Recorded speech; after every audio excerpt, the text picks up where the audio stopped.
Kapital volume. Karl Marx was born at Trier in 1818 of a German Jewish family converted to Christianity. As a student in Bonn and Berlin, he was influenced by Hegel's dialectic, but he later reacted against idealist philosophy and began to develop his theory of historical materialism. He related the state of society to its economic foundations and mode of production, and recommended armed revolution on the part of the proletariat. In Paris IILL 844, Marx met Friedrich Engels, with whom he formed a lifelong partnership. Together they prepared the Manifesto of the Communist Party, 1848, as a statement of the Communist League's policy. In 1848, Marx returned to Germany and took an active part in the unsuccessful Democratic Revolution. The following year he arrived in England as a refugee and lived in London until his death in 1883. Helped financially by Engels, Marx and his family nevertheless lived in great poverty. After years of research, mostly carried out in the British Museum, he published in 1867 the first volume of his great work, Capital. From 1864 to 1872, Marx played a leading role in the International Working Men's Association, and his last years saw the development of the first mass workers' parties founded on avowedly Marxist principles.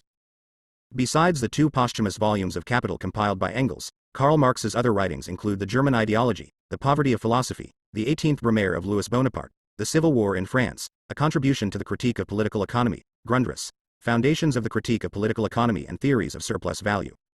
Ernest Mandel was born in 1923. He was educated at the Free University of Brussels, where he was later professor for many years, and the École Pratique des Hautes Études in Paris. He gained his Ph.D. from the Free University of Berlin. He was a member of the Economic Studies Commission of FGTB, Belgian TUC, from 1954 to 1963 and was chosen for the annual Alfred Marshall Lectures by Cambridge University in 1978. His many books include The Formation of the Economic Thought of Karl Marx, Late Capitalism, The Long Waves of Capitalist Development, The Second Slump and the Marxist Theory of Bureaucracy. His influential pamphlet, An Introduction to Marxist Economics, sold over 500,000 copies and was translated into 30 languages. Ernest Mandel died in July 1995. In its obituary, The Guardian described him as one of the most creative and independent-minded revolutionary Marxist thinkers of the post-war world. Karl Marx, Capital. A Critique of Political Economy, Volume 1, introduced by Ernest Mandel, translated by Ben Fowkes. Penguin Books in association with New Left Review.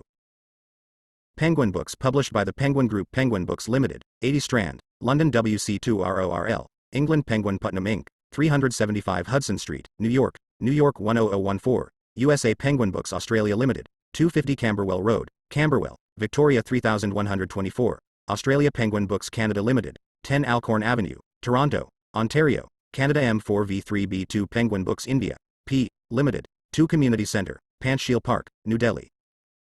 110,017, India. Penguin Books, NZ, Limited, CM Rosedale and Airborne Roads, Albany, Auckland, New Zealand. Penguin Books, South Africa, Thai, Limited, 24 Sturdy Avenue, Rosebank 2196, South Africa. Penguin Books Limited, Registered Offices, 80 Strand, London WC2RORL, England.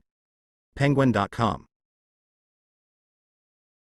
This edition first published in Pelican Books 1976, reprinted in Penguin Classics 1990 039 edition and notes. Copyright G. New Left Review, 1976. Introduction. Copyright G. Ernest Mandel, 1976. Translation. Copyright G. Ben Fowkes, 1976. Appendix. Translation. Copyright at Rodney Livingstone, 1976. All rights reserved. Printed in England by Clays Limited, St. Ives Pick, except in the United States of America. This book is sold subject to the condition that it shall not, by way of trade or otherwise, be lent, resold, hired out, or otherwise circulated without the publisher's prior consent in any font of binding or cover other than that in which it is published, and without a similar condition including this condition being imposed on the subsequent purchaser. Co.uk. UJ. Paper from responsible sources. ! FSC. CO 18179. Mix. Penguin Books is committed to a sustainable future for our business, our readers and our planet. This book is made from Forest Stewardship Council certified paper. Contents. Introduction by Ernest Mandel. 11 Translators. Preface 87 Preface to the first edition. 89 Postface to the second edition. 94 Preface to the French edition. 104 Postface to the French edition. 10s Preface to the third edition, by Engels. 106 Preface to the English edition, by Engels. 109 Preface to the fourth edition, by Engels. 114 Book 1. The Process of Production of Capital. Part 1. Commodities and Money. Chapter 1. The Commodity 1. The two factors of the commodity. Use value and value, substance of value, magnitude of value. 125 2. The dual character of the labor embodied in commodities. 131 3. The value form, or exchange value. 138 8. The simple, isolated, or accidental form of value. 139 1. The two poles of the expression of value. The relative form of value and the equivalent form 139. 2. The relative form of value 140. I. The content of the relative form of value 140. E. The quantitative determinacy of the relative form of value 144. Hi. The equivalent form 147. IV. The simple form of value considered as a whole 152. B. The total or expanded form of value 154. 1. The expanded relative form of value 155. 2. The particular equivalent form 156. 3. Defects of the total or expanded form of value 156. 6. Contents. C. The general form of value 157. 1. The changed character of the form of value is 7. 2. The development of the relative and equivalent forms of value, their interdependence 163. The transition from the general form of value to the money form 162. D. The money form 162. 4. The fetishism of the commodity and its secret 163. Chapter 2. The process of exchange 178. Chapter 3. Money, or the circulation of commodities 188. 1. The measure of values 188. 2. The means of circulation 198. A. The metamorphosis of commodities 198. B. The circulation of money 210. C. Coin. The symbol of value 221. 3. Money 227. A. Hoarding 227. B. Means of payment 232. C. World money 240. Part 2. The transformation of money into capital. Chapter 4. The general formula for capital 247. Chapter 5. Contradictions in the general formula 258. Chapter 6.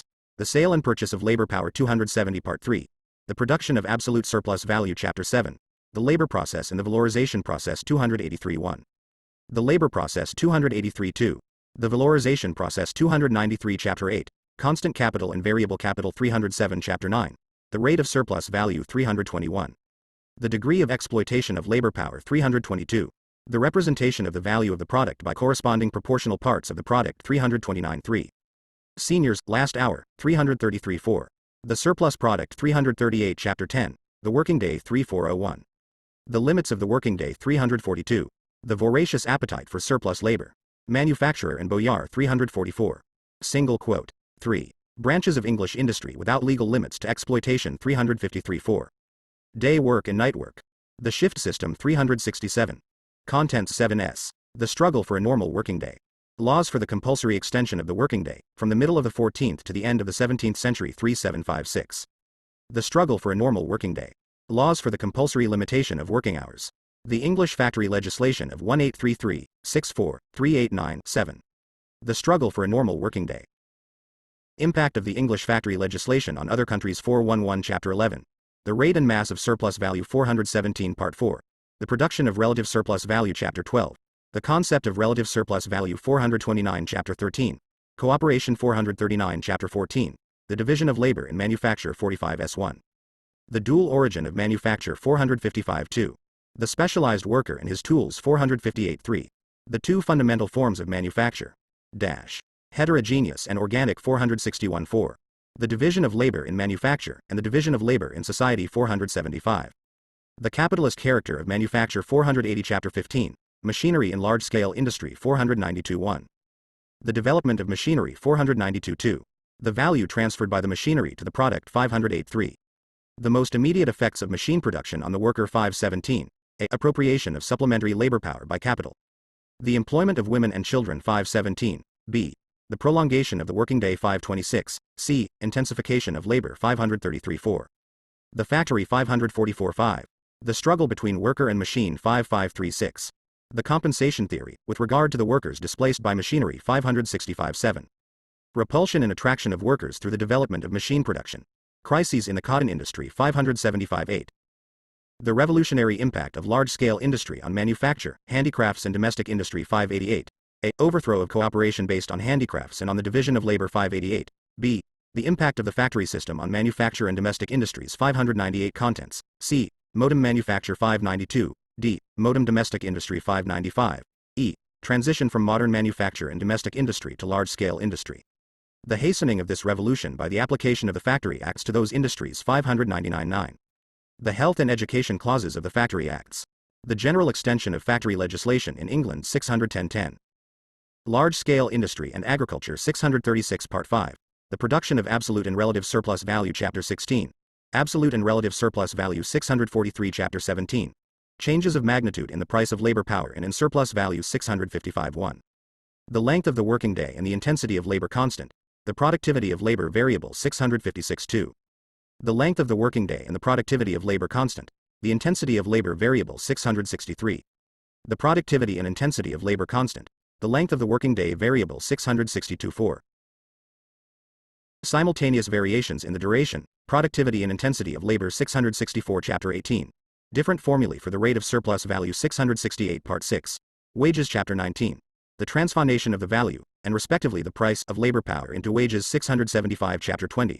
Time wages 683 Chapter 21. Peace wages 692 Chapter 22. National differences in wages 701 Part 7.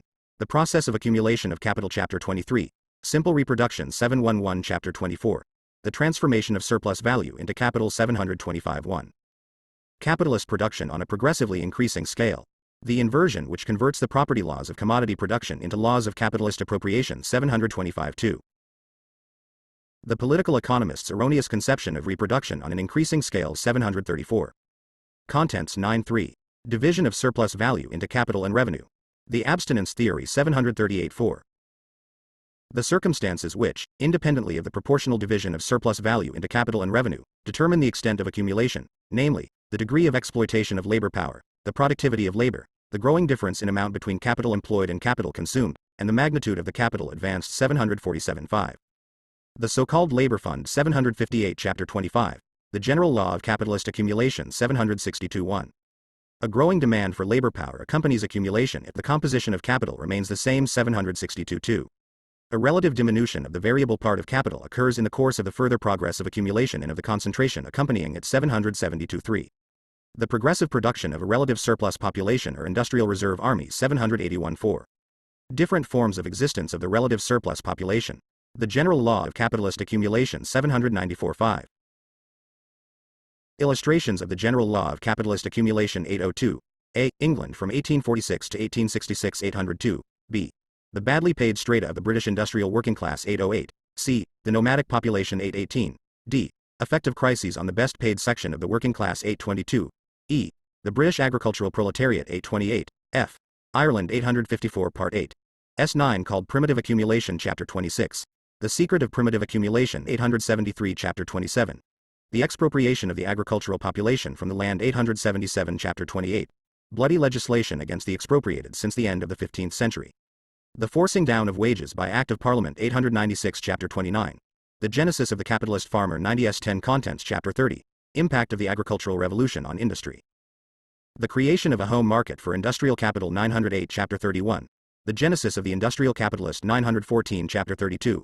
The Historical Tendency of Capitalist Accumulation 927 Chapter 33. The Modem Theory of Colonization 931 Appendix. Results of the Immediate Process of Production Introduction by Ernest Mandel 943 I. Commodities is the product of capital 949 2. Capitalist production is the production of surplus value 975 ill. Capitalist production is the production and reproduction of the specifically capitalist relations of production 1060 IV. Isolated fragments 1066 quotations in languages other than English and German 108s Index of Authorities quoted 1095 General Index 1121 Note on previous editions of the works of Marx and Engels 1137 Chronology of works by Marx and Engels 1138. Introduction. When Volume 1 of Capital was first published, capitalist industry, though predominant in a few Western European countries, still appeared as an isolated island encircled by a sea of independent farmers and handicraftsmen which covered the whole world, including the greater part even of Europe. What Marx's Capital explained, however, was above all the ruthless and irresistible impulse to growth which characterizes production for private profit and the predominant use of profit for capital accumulation. Since Marx wrote, capitalist technology and industry have indeed spread all over the world. As they have done so, moreover, not only have material wealth and the possibilities for freeing mankind definitively from the burden of meaningless, repetitive and mechanical work increased, but so too has the polarization of society between fewer and fewer owners of capital and more workers of hand and brain, forced to sell their labor power to these owners. The concentration of wealth and power in a small number of giant industrial and financial corporations has brought with it an increasingly universal struggle between capital and labor. Periodically the bourgeois class and its ideologues have thought they have found the stone of wisdom, have felt able, accordingly, to announce the end of crises and socio-economic contradictions in the capitalist system. But despite Keynesian techniques, notwithstanding all the various attempts to integrate the working class into late capitalism, for over a decade now the system has appeared if anything more crisis-ridden than when Marx wrote Capital. From the Vietnam War to the turmoil of the world monetary system, from the upsurge of radical workers' struggles in Western Europe since 1968 to the rejection of bourgeois values and culture by large numbers of young people throughout the world, from the ecology and energy crises to the recurrent economic 12 introduction sessions, there is no need to look very far for indications that capitalism's heyday is over. Capital explains why the sharpening contradictions of the system were as inevitable as its impetuous growth. In that sense, contrary to a generally accepted belief, Marx is much more an economist of the 20th century than of the 19th. Today's Western world is much nearer to the pure model of capital than was the world in which it was composed.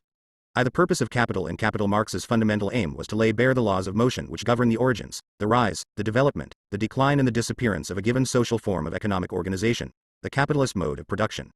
He was not seeking universal laws of economic organization. Indeed, one of the essential theses of Capital is that no such laws exist. For Marx, there are no economic laws valid for each and every basically different form of society, aside from trivialities like the formula which points out that no society can consume more than it produces without reducing its stock of wealth. Whether the natura, fertility of the land, the total population, the mass of means of production, are several of these. Each specific social form of economic organization has its own specific economic laws. Capital limits itself to examining those which govern the capitalist mode of production. Capital is therefore not pure economic theory at all. For Marx, pure economic theory, that is economic theory which abstracts from a specific social structure, is impossible. It would be similar to pure anatomy, abstracted from the specific species which is to be examined. We can push the analogy further. Although, of course, comparative anatomy is a branch of natural science, useful for increasing our knowledge of human and animal physiology, it can be only a byproduct of the development of the anatomical understanding of specific given species. In the same way, Marx's theory of historical materialism does indeed include comparative economic analysis, for example an examination of the evolution of human labor productivity, social surplus product and economic growth, from slave society through feudalism to capitalism. But such comparison can result only from the analysis of specific modes of production, each with its own economic logic and its own laws of motion. These cannot be superseded by or subsumed under eternal economic laws. We can. Introduction 13 even push the analogy to its final conclusion. If one tries to find some basic common kernel in all anatomy, one leaves the realm of that specific science and enters another, biology or biochemistry. In the same way, if one tries to discover basic working hypotheses valid for all economic systems, one passes from the realm of economic theory to that of the science of social structures, historical materialism. In this way, Marx's economic theory and its crowning work Capital are based upon an understanding of the relativity, social determination and historical limitation of all economic laws. In the socio-economic development of mankind, commodity production, market economy or the distribution of social resources among different branches of production by objective economic laws operating behind the back of the producers do not correspond to human nature, have not always existed and will not always exist. Capital, explaining the origins of the capitalist mode of production, points towards the inevitable historical decline and fall of this same social system. An economic theory based upon the historical relativity of every economic system, its strict limitation in time, tactlessly reminds Messrs. The capitalists, their hangers-on and their apologists that capitalism itself is a product of history. It will perish in due course as it once was born. A new social form of economic organization will then take the place of the capitalist one. It will function according to other laws than those which govern the capitalist economy. Nevertheless, Capital does not deal exclusively with the capitalist mode of production, although the discovery of the laws which govern this mode of production is its fundamental objective. Capitalist production is generalized commodity production. Generalized commodity production fully unfolds trends and contradictions which are latent in every one of its basic cells, the commodities. It is no accident that Marx starts Capital Volume 1 with an analysis neither of the capitalist mode of production, nor of capital, nor of wage labor, nor even of the relations between wage labor and capital. For it is impossible to analyze any of these basic concepts or categories, which correspond to the basic structure of capitalist society, scientifically, totally and adequately without a previous analysis of value, exchange value and surplus value. But these latter categories in turn hinge upon an analysis of the commodity and of commodity-producing labor. Just as surplus value and capital emerge logically from an 14 introduction analysis of value and exchange value, so too does the capitalist mode of production emerge historically from the growth of commodity production. Without simple commodity production no capitalism can come into existence. Capital, the Grundrisse and the other basic economic writings of Karl Marx therefore include many analyses of simple commodity production, a form of production which existed in manifold ways for nearly 10,000 years before modern capitalism was born, but which found its fullest flowering only between the 13th and 16th centuries AD in the Low Countries, northern Italy, and later Britain, and to a lesser degree in Japan before the Meiji Revolution.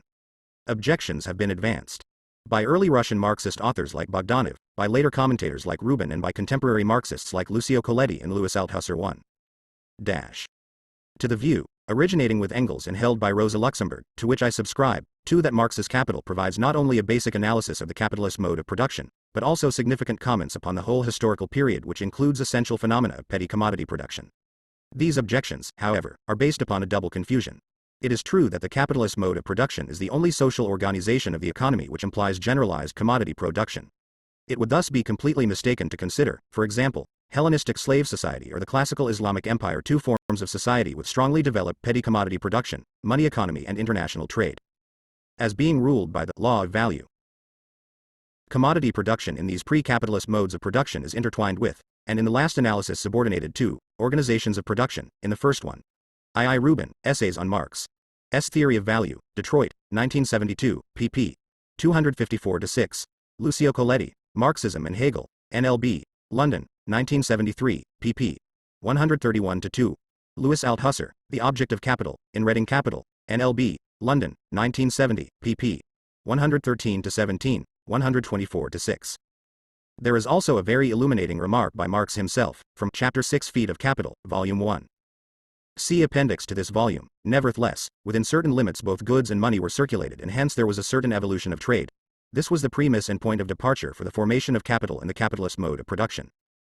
T. pp. 1059-60 below, 2. Karl Marx, Capital. Moscow, 1962, Volume 3, pp. 172-4. Friedrich Engels, Law of Value and Rate of Profit, Ibid. Appendix, pp. 873-6. Rosa Luxemburg, Einführung in die Nationalökonomie, Berlin, 1925, pp. 199-232. Ernest Mandel, Marxist Economic Theory, London, 1969, Volume 1, pp. 65-8. Introduction 15 Place agricultural production, of a clearly non-capitalist nature, which follow a different economic logic from that which governs exchanges between commodities or the accumulation of capital. But this in no way implies that in societies in which petty commodity production has already become the predominant mode of production, that is where the majority of the producers are free peasants and free handicraftsmen who own and exchange the products of their labor, the laws governing the exchange of commodities and the circulation of money do not strongly influence the economic dynamic. Indeed, it is precisely the unfolding of the law of value which leads in such societies to the separation of the direct producers from their means of production, although a whole series of social and political developments influences this birth process of modern capitalism, hastening it, slowing it down, or combining it with trends going in different directions. On the other hand, if it is true that fully fledged, economic accounting based upon quantities of socially equalized labor, comes into its own only under capitalism, and this only as an objective economic law and not as conscious decisions of owners of commodities, it does not follow at all from this statement that labor quantities accounting cannot begin to appear in pre-capitalist societies, in which commodity production becomes a regular institution. Indeed, it is precisely when petty commodity production is already largely developed, but at the same time still intertwined with traditional forms of natural, economic organization, which imply conscious allocations of economic resources and social labor between different forms of production, through customs, habits, rights, religion, deliberation of elders, assemblies of participants etc., that the need for a conscious accounting of labor quantities can and must appear, in order to avoid basic injustices and inequalities in social organizations still based upon a high degree of social equality and coherence. I have tried to prove by empirical data that this has in fact been the case, at different historical periods, in different parts of the world. 3. This does not mean that the law of value is a product of pre-capitalist history. Nor does it mean that such still relatively primitive societies were burdened with the same manic pursuit of material rewards, and measurement of labor time expenditure down to fractions of seconds, as our own, for these are, indeed, pure products of bourgeois society. It only means that the M3. Mandel, Op. Cit. pp. 59-65. 16 Introduction Embryonic forms of the law of value can be discovered in the embryonic developments of commodity production, just as the elementary cell of capital, the commodity, contains in an embryonic way all the inner qualities and contradictions of that social category. To deny this historical dimension of Marx's analysis is to transform the origins of capitalism into an insoluble mystery. One could argue that this is rather a moot point for economists, interesting only for anthropologists, ethnologists or historians. But its implications are in fact extremely far-reaching. By stating that the analysis of the laws of motion governing the capitalist mode of production necessarily includes at least some essential elements of an analysis of economic phenomena valid for the whole historical epoch encompassing economic organizations in which commodity production exists, one extends the validity of parts of Marx's Capital not only into the past but also into the future. For phenomena of commodity production obviously survive, at least partially, in those societies in which the rule of capital has already been overthrown, but which are not yet fully fledged classless, that is socialist, societies. The USSR and the People's Republics of Eastern Europe, China, North Vietnam, North Korea and Cuba. Capital is no more a guide to understanding the laws of motion of these societies than it is a guide to understanding the laws of motion of developed late medieval society based upon petty commodity production. But it can tell us a lot about the dynamics and disintegrating logic of commodity production and money economy in such non-capitalist societies, and the contradictions which these introduce into the specific and pure laws of motion of the latter. If Capital is not a treatise on eternal economic laws, does it at least contain a science of the capitalist economy? Some Marxists, in the first place the German Karl Korsch, have denied this. For them, as for so many bourgeois critics of Marx, Capital is essentially an instrument for the revolutionary overthrow of capitalism by the proletariat. According to them, it is impossible to separate the scientific content of Capital from its revolutionary intention, as the Austro-German Marxist Rudolf Hilferding tried to do. This contention overlooks a basic distinction which Marx and Engels introduced between utopian and scientific socialism. Marx remained indeed a revolutionary during the whole of his for Karl Korsch, Marxism and Philosophy, NLB, London, 1970, pp. 54-60. Rudolf Hilferding, Das Finanzkapital, Vienna, 1923, page X. Introduction 17 Adult Life after 1843. But he considered it essential to base socialism, communism, upon a scientific foundation. The scientific analysis of the capitalist mode of production was to be the cornerstone of that foundation, showing why and how capitalism created, through its own development, the economic, material and social preconditions for a society of associated producers. In that sense, Marx strove, not indeed in contradiction to, but precisely as a function of this intention, to analyze capitalism in an objective and strictly scientific way. In other words, he did not simply give vent to an aggressive hostility towards a particular form of economic organization, for reasons of revolutionary passion and compassion for the downtrodden and oppressed. Nor, it hardly needs to be said, was he motivated by personal spite, material failure or psychotic imbalance. Marx sought to discover objective laws of motion. There was nobody, not even the typical bourgeois Spießer, whom he despised more than the man with scientific pretensions who nevertheless deliberately twists empirical data or falsifies research results to suit some subjective purpose. Precisely because Marx was convinced that the cause of the proletariat was of decisive importance for the whole future of mankind, he wanted to create for that cause not a flimsy platform of rhetorical invective or wishful thinking, but the rock-like foundation of scientific truth. 2. The method of capital. The purpose of capital is itself a clear reminder of the method of knowledge applied by Marx to his main work, the method of the materialist dialectic. Marx left no doubt that this was indeed how he himself understood his labors. In a letter sent to Maurice Lachaudière, the editor of the first French edition of Capital Volume 1, he insisted on the fact that he was the first person to have applied this method to the study of economic problems. 6. Again in his own postface to the second German edition of Capital Volume 1, Marx specified this use of the dialectical method as the differentia specifica of capital, which distinguished it from all other economic analyses. 7. 6. Marx. Letter to Maurice Lachaudière of the 18th of March 1872. See Preface to the French edition. Page 104 below. 7. See below, pp. 102-3. 18 Introduction. When the dialectical method is applied to the study of economic problems, economic phenomena are not viewed separately from each other, by bits and pieces, but in their interconnection as an integrated totality, structured around, and by, a basic predominant mode of production. This totality is analyzed in all its aspects and manifestations, as determined by certain given laws of motion, which relate also to its origins and its inevitable disappearance. These laws of motion of the given mode of production are discovered to be nothing but the unfolding of the inner contradictions of that structure, which define its very nature.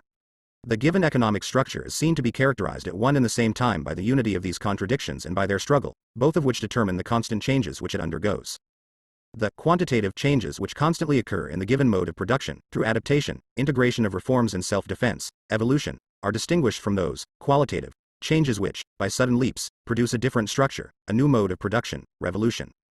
Marx clearly opposes his own dialectical method of investigation and knowledge to that of Hegel, although he never hesitates to recognize his debt of gratitude to the German philosopher who, spurred on by the French Revolution, catapulted dialectical thought back into the modern world. Hegel's dialectics were idealist. The basic motion was that of the absolute idea. Material reality was only the outward appearance of ideal essence. For Marx, on the contrary, the dialectic is materialist. The ideal is nothing but the material world reflected in the mind of man, and translated into forms of thought. Point 8. The basic laws of motion of history are those of real men, themselves producing their own material existence in a given social framework. The development of thought corresponds in the final analysis to that basic movement, and reflects it, albeit through many mediations. Thus the scientific thought process through which Marx came to understand the operations of the capitalist mode of production was itself a product of that mode of production, of bourgeois society and its contradictions. Only secondarily can it be seen as a product of the development of many human sciences and ideologies, classical German philosophy, English political economy, French historiography and political science, pre-Marxian socialism. Only the 8. Ibid. Page 102. Introduction 19 Growth of bourgeois society and its contradictions, above all the struggle between capital and labor, enabled Marx to assimilate, combine and transform these sciences in the specific way in the specific direction he did. Nevertheless, while the materialist dialectic is Hegel's idealist dialectic, turned right side up again, both have basic common traits. Dialectics is the logic of motion presupposes that all motion, all evolution, whether of nature, society or human thought, adopts certain general forms which are called dialectical. 9. Engels and Lewin both saw, in the very way in which Capital Volume 1 was constructed, a striking application of this general dialectical method. Thus Lenin wrote that although Marx had never written his projected short treatise on dialectics, he had nevertheless left us Capital, which is the application of the materialist dialectic in the field of economic phenomena. 2. Precisely because Marx's dialectic is a materialist one, however, it does not start from intuition, preconceptions or mystifying schemes, but from a full assimilation of scientific data. The method of investigation must differ from the method of exposition. Empirical facts have to be gathered first, the given state of knowledge has to be fully grasped. Only when this is achieved can a dialectical reorganization of the material be undertaken in order to understand the given totality. If this is successful, the result is a reproduction in man's thought of this material totality, the capitalist mode of production. The main danger for any scientist involved in the study of social phenomena is that of taking anything for granted, of problem blindness.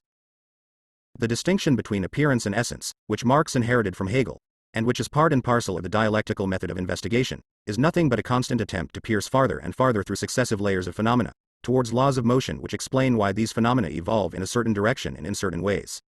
Con 9. Engels, letter to Conrad Schmidt of the 1st of November 1891, in Marx, Engels, Selected Correspondence, Moscow, 1965, page 439. 10. Lenin, Plan of Hegel's Dialectics, Logic, Collected Works, volume 38, page 319. 11. There it will be seen what the Philistines' and vulgar economists' way of looking at things stems from, namely, from the fact that it is only the direct form of manifestation of relations that is reflected in their brains and not their inner connection. Incidentally, if the latter were the case, what need would there be of science? Letter from Marx to Engels, the 27th of June 1867, Selected Correspondence, page 191. See also Capital, volume 3, page 307. 20 Introduction. Stanley searching for questions, calling into question, where others only see ready-made answers and vulgar evidence.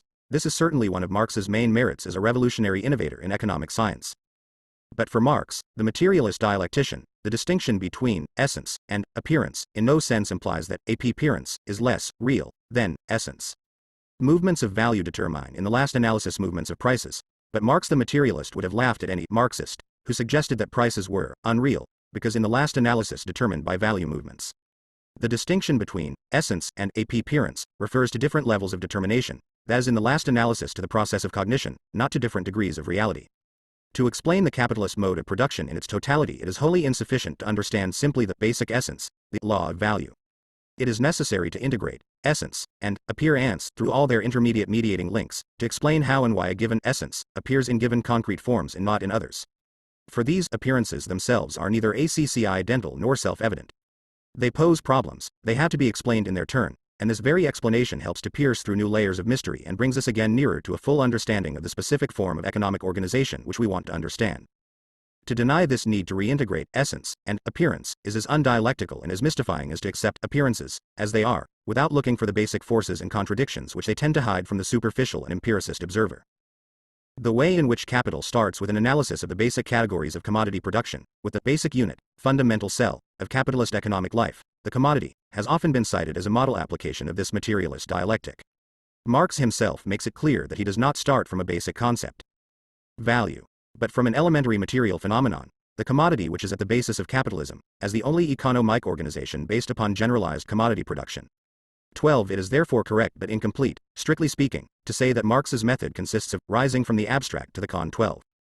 Karl Marx, Ranglossen zu A. Wagner's, Lehrbuch der politischen Ökonomie, Mu 19, pp.364, 368-9, English translation in Theoretical Practice, No. 5, London, 1972.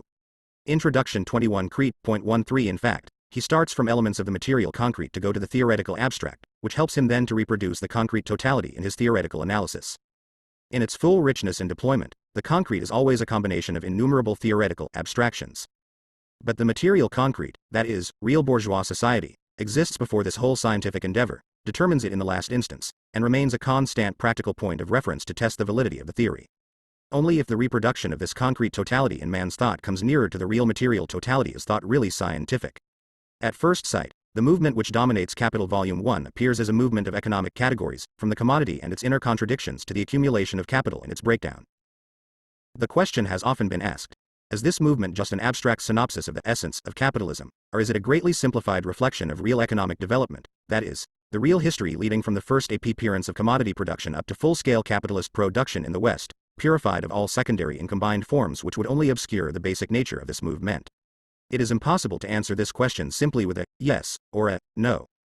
Commodities produced accidentally in pre-capitalist societies, at the very margin of the basic processes of production and consumption, obviously cannot trigger off the striking and terrifying logic of the law of value, which Marx majestically unfolds in Capital. Commodity production as a basic and dominant feature of economic life presupposes capitalism, that is a society in which labor power and instruments of labor have themselves become commodities. In that sense, it is true that the analysis of Volume 1 of Capital is logical, based upon dialectical logic, and not historical. 13. Marx, Grunder. SSE, Pelikan Marx Library, page 101. See on the contrary Lenin, Op. Cit. Page 171. Thought proceeding from the concrete to the abstract does not get away from the truth but comes closer to it. In his comments on the 3 volumes of Capital written in the early 30s, D.I. Rosenberg makes the interesting point that Marx's abstractions are in their turn concrete, and as much as they are related to a concrete economic formation and as they are historically determined. They are neither arbitrary nor a priori abstractions. See the Spanish translation of the original Russian text, published by Seminario de A Capital, Escuela Nacional de Economía, UNAM, Mexico, Cuauhtémoc I, page 46. 22 Introduction. But dialectics imply that every phenomenon has an origin and an end, that nothing is either eternal or finished once and for all. Hence the historical cell of Capital is at the same time the key to the logical analysis of Capital. Phylogenesis and embryology cannot be completely separated. Within capital accumulation in contemporary everyday capitalist life, some aspects of primitive capital accumulation are reproduced. Without that primitive capital accumulation, there would be no capitalist mode of production. So the logical analysis does reflect some basic trends of historical development after all. The simplest forms of appearance of the economic categories, which are just forms of material existence, of material reality as perceived and simplified by the human mind, are often also their primitive, that is their original, form.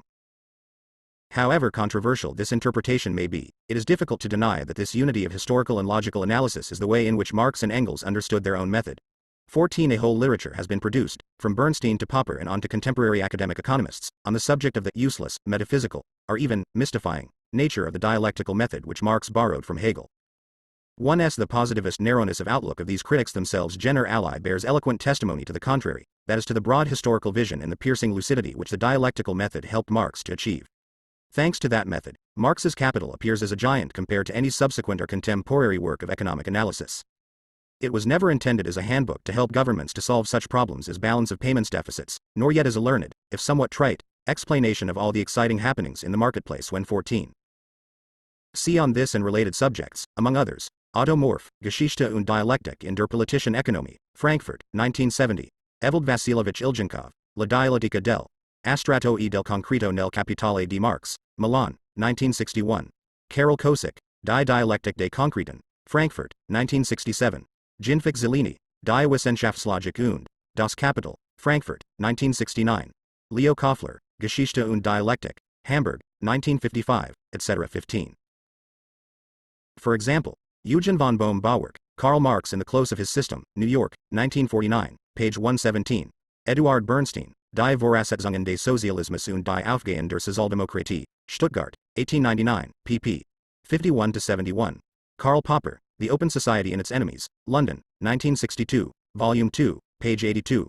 Vasily Leontief, The Significance of Marxian Economics for Present-Day Economic Theory, American Economic Review Supplement, March 1938, reprinted in Horowitz, Marx and Modern Economics, London, 1968, page 95, etc. Introduction 23 Mr. Smith finds no buyer for the last of his 1,000 tons of iron. It was intended as an explanation of what would happen to labor, machinery, technology, the size of enterprises, the social structure of the population, the discontinuity of economic growth, and the relations between workers and work, as the capitalist mode of production unfolded all its terrifying potential. From that point of view, the achievement is truly impressive. It is precisely because of Marx's capacity to discover the long-term laws of motion of the capitalist mode of production in its essence, irrespective of thousands of impurities and of secondary aspects, that his long-term predictions, the laws of accumulation of capital, stepped-up technological progress, accelerated increase in the productivity and intensity of labor, growing concentration and centralization of capital, transformation of the great majority of economically active people into sellers of labor power, declining rate of profit, increased rate of surplus value, periodically recurrent recessions, inevitable class struggle between capital and labor, increasing revolutionary attempts to overthrow capitalism, have been so strikingly confirmed by history. 16 This judgment has generally been challenged on two grounds. The easiest way out for critics of Marx is simply to deny that the laws of motion of the capitalist mode of production which he discovered have been verified at all. This is generally done by reducing them to a couple of misstated and oversimplified formulae. See below, progressive immiseration of the working class and ever-worsening economic crisis. 17a More sophisticated objects 16. However important these technical contributions to the progress of economic theory in the present-day appraisal of Marxian achievements, they are overshadowed by his brilliant analysis of the long-term tendencies of the capitalist stem. The record is indeed impressive. Increasing concentration of wealth, rapid elimination of small and medium-sized enterprise, progressive limitation of competition, incessant technological progress accompanied by the ever-growing importance of fixed capital, and, last but not least, the undiminishing amplitude of recurrent business cycles, an unsurpassed series of prognostications fulfilled, against which modern economic theory with all its refinements has little to show indeed. Leontief, Op. Cit. Page 94, 17. A classical example of such oversimplification is given by Paul Samuelson. He reduces the laws of motion of the capitalist mode of production to two, the immiseration of the working class and the growing monopolization under capitalism, and concludes on the first that it simply never took place, while declaring on the second that, for 30 years Marx seemed to have been right in this prophecy, even though for the next 70 years he does not seem to be borne out by the most careful researches on Industrial 24. Introduction Tion was advanced by Karl Popper, who denied the very possibility, or rather the scientific nature, of such laws, calling them unconditional historical prophecies to be clearly distinguished from scientific predictions. Ordinary predictions in science, says Popper, are conditional. They assert that certain changes, say, of the temperature of water in a kettle, will be accompanied by other changes, say the boiling of the water. 18 Popper denies the scientific nature of capital by asserting that, unlike scientific theories, its hypotheses cannot be scientifically tested. 19 This is obviously based upon a misunderstanding of the very nature of the materialist dialectic, which, as Lenin pointed out, requires constant verification through praxis to increase its cognition content.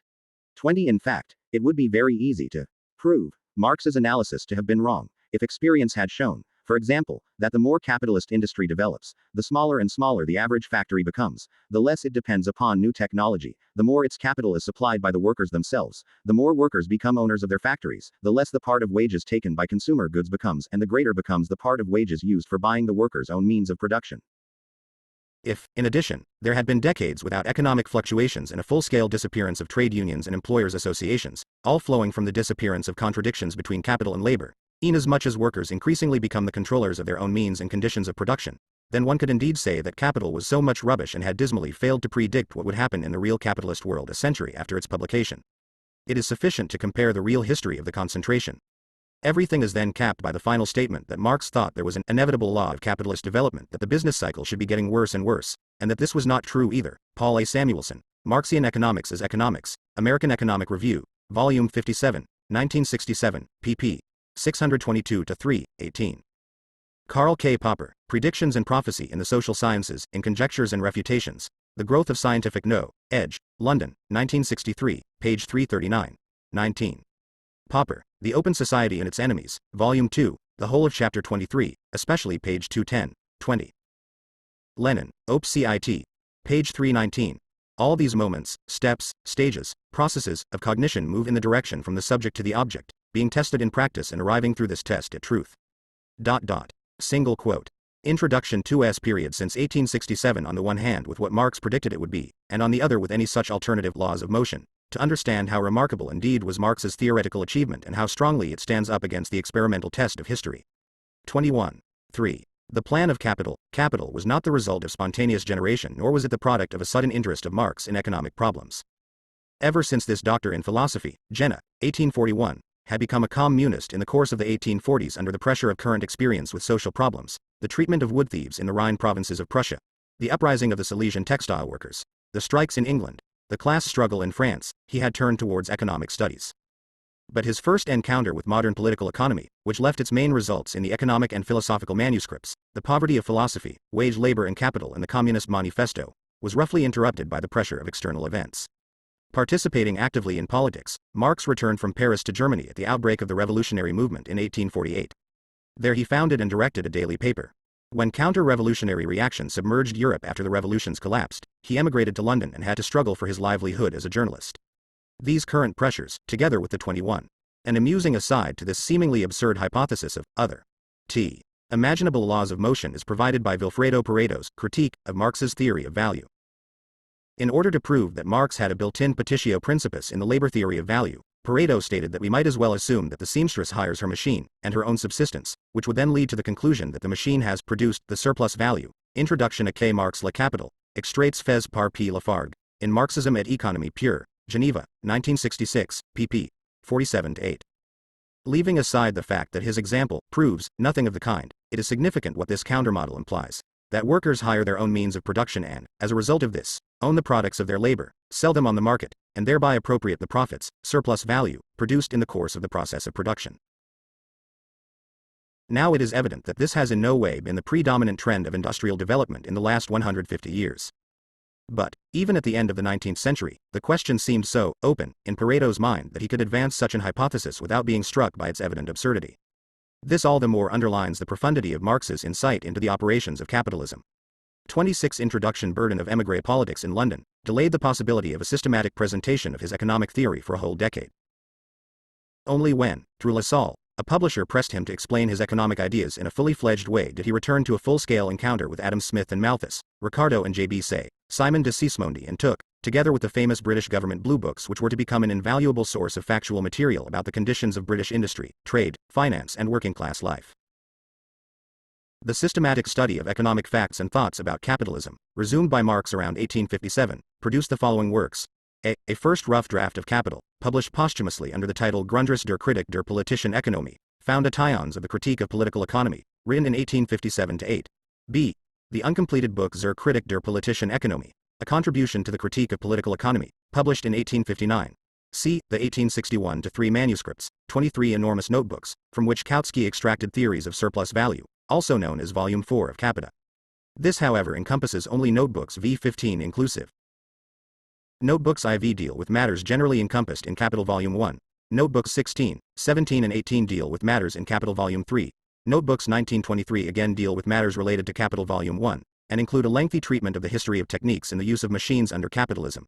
D. A manuscript of 1864-5, mostly dealing with matters taken up in Capital Volume 3. E. 4 manuscripts written between 1865 and 1870, from which Engels extracted most of the material for Capital Volume 2. F. The final version of Capital Volume 1, written in 1866-7.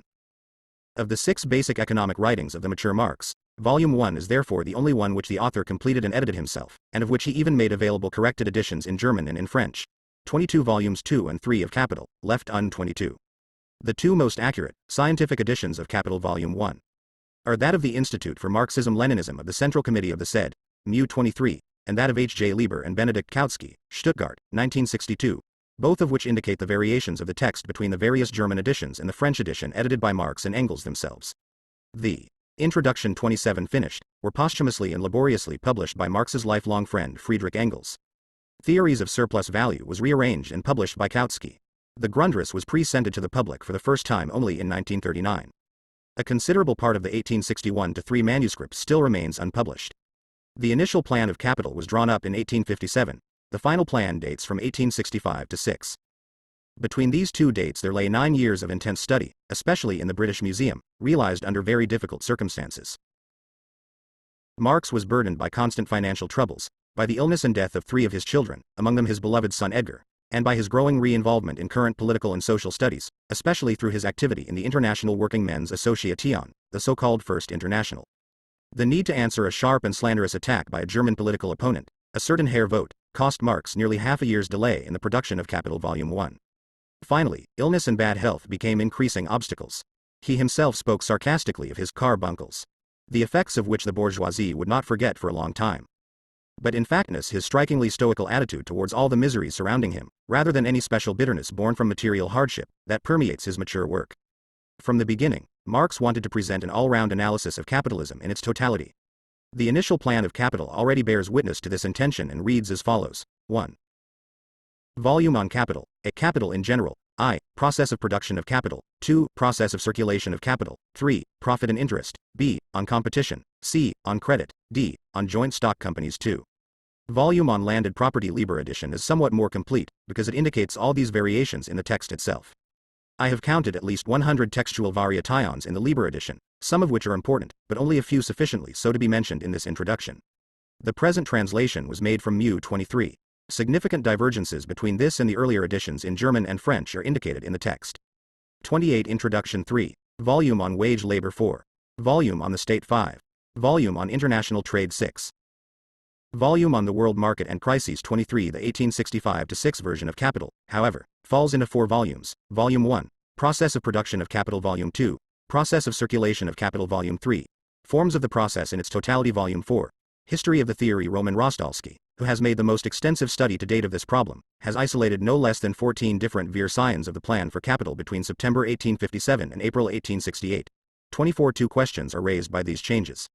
First, why did Marx modify his initial plan, and what implications do the modifications have for an understanding of Marx's method and for the content of Capital? Second, does the 1865-6 version imply that the 4 volumes which we possess today represent the full, although in the case of all save the first volume unedited, work as finally intended by Marx? The answer to each of those questions has many interesting implications both for the discussion of Marx's economic theory itself and for the light it throws on the contributions made by some of his gifted followers and disciples. In fact, what we today call Capital is the third attempt by Marx to present his views on the capitalist mode of production in its totality. The first attempt, the Grundriss of 1857-8, follows exactly the initial plan of Capital, but stops at point 1, 3 of that plan. The second attempt, dating from 1861-3, is still unpublished, except for the part on theories of surplus value. The third attempt is the 1865-6 one, of which we have volumes 1-4. We know that, as early as January 1863, Marx had already decided to deal with land rent as an element of distribution of total surplus value among different sectors of the ruling classes. However, he still seemed to stick at that time to a separate volume on wage labor, a separate volume on landed property, and separate 23. Karl Marx, Letter to Engels of the 2nd April 18s8, in Selected Correspondence, page 104, 24. Roman Rostalski, Zur Entstehungsgeschichte des Marxischen Kapital, Frankfurt, 1968, Volume 1, page 78. Introduction. 29 volumes on credit, competition and joint stock companies. 25. The logic of this plan implied the desire to deal with the basic social classes of bourgeois society in a separate way, first the industrial capitalists, then the landowners, finally the proletariat. It implied also the desire to separate sharply the problems of production of value, surplus value and capital from the problems of capitalist competition, which can only be understood as arising out of processes of redistribution of previously produced surplus value. However, if this original plan was clearly a necessary stepping stone towards the final analysis of the capitalist mode of production, as Marx's analysis progressed it proved itself increasingly an obstacle to a rigorous and consistent exposé of the laws of motion of that mode of production. It had therefore to be discarded in the end. The volume on wage labor became integrated into Volume 1, the process of production of capital. It appeared impossible to deal with wage labor separately and apart from the production of surplus value, that is from the capitalist process of production. Marx probably intended to deal with the fluctuations of wages in Volume 6 on the world market and crises. The volume on landed property became integrated, together with those on profit and interest, on competition and on joint stock companies, into the new Volume 3, which examines key forms of the capitalist mode of production in its totality, from the point of view of redistribution of the total surplus value produced among various sectors of the propertied class. Looking at this transformation of the initial plan of Capital, we can, however, also understand what did not change. Volumes 1 and 2 of Capital can still be subsumed under the heading of Capital in general. Only Volume 3, like the originally planned 4, 5 and 6, which were never written, falls under the heading of Many Capitals. This means concretely that a certain number of problems, such as, for instance, the problem of the origin and mechanics of the trade cycle, of capitalist crises of overproduction, have no place in Volumes 1 and 2 and can be dealt with only when one descends from the highest level of abstraction, where capital is dealt with in its global relationship to wage labor, to an examination of the interactions of various capitals upon each other.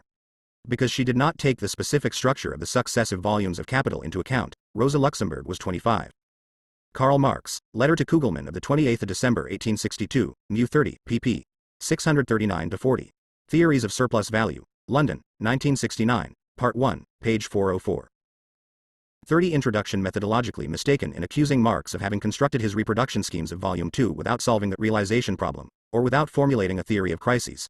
26. I shall return to this interesting problem in my introduction to Capital Volume 2. A similar mistake is made by Joan Robinson, in her preface to the second edition of an essay on Marxian economics, where she construes a contradiction between the assumptions regarding real wages of Capital Volume 1 and those of Volume 3. In Volume 1, she says, Marx assumes that a rising labor productivity leads to a rising rate of exploitation, whereas in Volume 3 he assumes that rising labor productivity could lead, through a stable rate of exploitation, to a rising rate of real wages and a declining rate of profit. 27 Joan Robinson does not understand that volumes I and 3 of Capital are at different levels of abstraction, deal with different questions, and make different assumptions in order to clarify the specific dynamics which allow answers to these questions. In Volume 1, Marx examines the relations between capital and labor in general, abstracting from the effects of competition between capitalists on the distribution of surplus value and on the variations of real wages. He therefore assumes initially stable real subsistence wages, in order to show through what mechanics surplus value is produced, appropriated and increased by capital. In Volume 3 he examines the effects of capitalist competition upon the distribution and redistribution of surplus value among capitalists, and therefore has to integrate into the analysis the effects of this competition on the rate of exploitation, for example in periods of boom, with a high level of employment. In order to work out the basic answers to these questions, it is perfectly logical to abstract initially from fluctuations in the rate of profit and wages in Volume 1, and to assume initially a stable rate of exploitation in Volume 3, but subsequently to abandon these simplifying hypotheses, Volume 1, Chapter 17. Volume 3, Chapter 14. Finally, it seems clear from many remarks interspersed throughout the manuscript of Volume 3 that Marx maintained his intention of completing Capital with volumes on the state, foreign trade, the world market and crises, although he placed these problems 26. Rosa Luxemburg, The Accumulation of Capital, London, 1956, pp. 329-47, Rostalski, Op. Cit. Volume I, pp. 897, 27. Joan Robinson, An Essay on Marxian Economics, London, 1949, pp. Villi X. Introduction 31 Clearly outside the final plan of Capital itself. 28 Only when the unpublished manuscript of 1861-3 becomes available will we know whether some rough draft of what he intended to develop in these 3 books does indeed exist somewhere, or whether it was intended as a completely new and further development of his study of bourgeois society. In view of these changes in the plan of Capital as a whole, the final version of the plan of Volume 1 is all the more striking. We should not forget that Volume 1, as edited by Marx, is largely posterior to the original and incomplete drafts of Volumes 2 and 3 later to be edited by Engels. 29 It is therefore Volume 1 which allows us the best insight into Marx's view of capitalism. From the place of Volume 1 in the total final plan of Capital, we can immediately draw an answer to 2 misconceptions which occur again and again in discussion of Marx's economic theory. It is true that according to Marx and Engels capitalists do not exchange the commodities they own on the basis of their value, whereas under petty commodity production exchange of commodities is roughly based upon their value. 30 But it does not follow at all that Capital Volume 1, which assumes the exchange of commodities according to their value, as concerned with pre-capitalist commodity production and exchange, and that only in Volume 3 do we start to examine what capitalist commodity circulation is all about. On the contrary, Marx abstracts from the problem of redistribution of surplus value among competing capitalists, that is, the problem of the equalization of the rate of profit, in Volume 1 precisely in order to isolate and demonstrate the laws of capitalist commodity production and circulation in their purest, most fundamental way. In the same way it is wrong to assume that Volume 1 deals only 28. Karl Marx, Capital, Volume 3, pp. 232, 392, etc. Rostalski, Op. Cit. Volume 1, page 76, 29. According to Maximilian Rubel, the manuscripts for Capital Volume 2 originated between 1865 and 1870, apart from a new version of the first 4 chapters written in 1877 in a short N1 manuscript of 1879, the manuscripts for Volume 3 date from 1861 to 3 and 1865 to 70. Bibliographie des Fouves de Karl Marx, Paris, 1956, page 22. We are therefore justified in assuming that, except for the short passages changed in 1877 and 1879, the manuscripts used for editing Volume 2 and 3 of Capital are anterior to the final version of Volume 1. See also Engels' Introduction to Volume 2, Mu 24, pp. 8-13, 30. Karl Marx, Capital, Volume 3, pp. 174-5. Friedrich Engels, Law of Value and Rate of Profit, Ibid. Appendix, page 876. 32 Introduction with the essence, or with, abstractions, whereas. See Concrete Capitalism is analyzed only in Volume 3. Nothing could be more concrete, and closer to immediately perceived economic data, appearances, than the analysis of the working day, of wages and of machinery in Volume 1. Commentators here confuse the type of question solved in Volume 1 with the method of answering. Volume 1 abstracts from capitalist competition, from uneven and combined development and therefore from prices of production and equalization of the rate of profit and even more from market prices, in order to reveal the basic origin of surplus value in the process of production, which is a process of consumption of labor power by capital. But this problem is dealt with by a combination of theoretical insight and empirical verification, by a constant attempt to discover the mediating links between essence and appearance, by a thorough analysis of how and why the essence, the value of labor power, is manifesting itself through the single quote, appearances. The fluctuations of real wages, 4. The plan of Volume 1 of Capital presents itself as a rigorously logical construction. We start from the elementary form of capitalist wealth, the commodity, and its inner contradiction. The contradiction between use value and exchange value.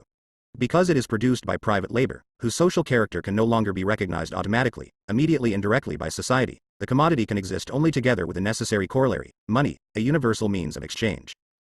But the analysis of the circulation of commodities accompanied by circulation of money leads to the unfolding of the inner potentialities and contradictions of money, the possibility of exchange value embodied in money becoming an autonomous economic agent, of money appearing as starting and final point, and not simply intermediary, of a process of circulation, of money bent upon accretion of money, that is of capital. In pre-capitalist societies, capital appears outside the sphere of production, and hardly ever enters that sphere. It feeds parasitic ally upon the social surplus product produced and originally appropriated by non-capitalist classes. Here Marx comes to his central point. A basic difference between the capitalist and pre-capitalist modes of production is that under capitalism capital not only appropriates surplus value, it produces surplus value. B. Introduction 33. Cause he considered this fundamental to an understanding of all aspects of bourgeois society, incidentally, not only the economic but also the political. Marx starts Capital with a whole volume devoted to a lengthy analysis of the process of production. For the capitalist process of production is at one and the same time a process of production of value, a process of production of surplus value, a process of production of capital, and a process of production and constant reproduction of the basic antagonistic social relations. The relation between wage labor and capital, the compulsion for the proletariat to sell its labor power to the capitalists, the compulsion for the capitalists to accumulate capital and therefore to maximize the extortion of surplus value from the workers. Volume 1 of Capital is centered around Marx's basic discovery, the explanation of the secret of surplus value. There exists one commodity, to wit labor power, whose use value for the capitalist is its ability to produce new value larger than its own exchange value. The process of production, which Marx analyzes in Volume 1 is, therefore, essentially the process of production of surplus value. The production of surplus value can, however, be examined in a more detailed way only if capital itself is subdivided into constant capital and variable capital. Constant capital represents that part of the wealth of the capitalist class with which it acquires and maintains a monopoly of property and access to the material means of production. Thereby it cuts the working class off from any possibility of producing its own livelihood in an independent way. It is a necessary precondition for the production of surplus value. But it does not produce that surplus value in and by itself. Only the labor power of living labor produces additional value, including surplus value. That is why Marx calls that portion of capital by which the capitalists buy the labor power of the workers variable capital, for only that portion actually produces surplus value. The next step in the analysis is the distinction between the production of absolute and of relative surplus value. Absolute surplus value is produced by a lengthening of the working day beyond that number of hours during which the worker produces the value which is only the equivalent of his wages. Relative surplus value is produced by increasing the productivity of labor in the wage goods industry sector, which enables the worker to reproduce the equiva 34 introduction length of his wages in a shorter portion of the working day, thereby increasing surplus value without a lengthening of the working day. Marx notes that while the production of absolute surplus value predominated in the early centuries of the capitalist mode of production, in England, roughly speaking, between the 16th century and the first half of the 19th, the production of relative surplus value becomes predominant once the logic of the Industrial Revolution, of the development of machinery, and the logic of the class struggle between labor and capital fully unfold themselves. A central section of Part 4 of Volume 1, the production of relative surplus value, is taken up by a lengthy and minute analysis of manufacture and of the modem factory, chapters 14 and 15. Here the production of surplus value takes on an important additional dimension. During the stage of manufacturing industry, capital exploits the fruits of an increase in the productivity of labor born from more and more advanced forms of the division of labor. But the technique of production remains fundamentally the same. Labor is subdivided in function of the subdivision of the final product produced by manufacture. But beyond these subdivisions no changes occur in the L-Bohr process. The main interest for the capitalist during the stage of manufacture is, therefore, the constant direct control of capital over labor in order to secure a maximum expenditure of surplus labor with a given level of technique. It is like a workhouse in which the workers lose their freedom to determine their own work rhythm, in which work becomes unfree, forced labor from that point of view also. Many initial manufacturing concerns were indeed literally that, workhouses, filled with laborers who to various degrees had lost their individual freedom. With the Industrial Revolution and the emergence of the modem factory, this process of the submission of labor to capital in the course of the process of production is rooted, not only in the hierarchical forms of labor organization, but in the very nature of the production process itself. Inasmuch as production becomes mechanized, it becomes reorganized around machinery. The work rhythm and work content of living labor are subordinated to the mechanical needs of machinery itself. Alienation of labor is no longer only alienation of the products of labor, but alienation of the forms and contents of the work itself. The explosive potentialities of modern machinery are developed. Introduction 35 by Marx in three directions simultaneously. Machines are capital's main weapon for subordinating labor to capital in the course of the process of production. Machines are the main weapon for increasing the production of relative surplus value, thereby relentlessly spurring on the process of accumulation of capital. And labor-saving machines are the main weapon for producing and reproducing the industrial reserve army of labor, through which wages are kept fluctuating around the value of the commodity labor power, and through which the appropriation of surplus value is normally guaranteed to the capitalists. Marx, therefore, logically integrates the development of the class struggle between capital and labor into his analysis of the production of surplus value, inasmuch as he sees that class struggle as originating in that process of production. The extortion of surplus value from living labor means a struggle by the capitalists to lengthen the working day, to increase the workload of the workers without increasing wages, to appropriate for capital all the benefits of increased productivity of labor. Conversely, the struggle against capitalist exploitation means, for the workers, a struggle to reduce the working day without any reduction of wages, a struggle for cuts in the workload, a struggle for increased real wages.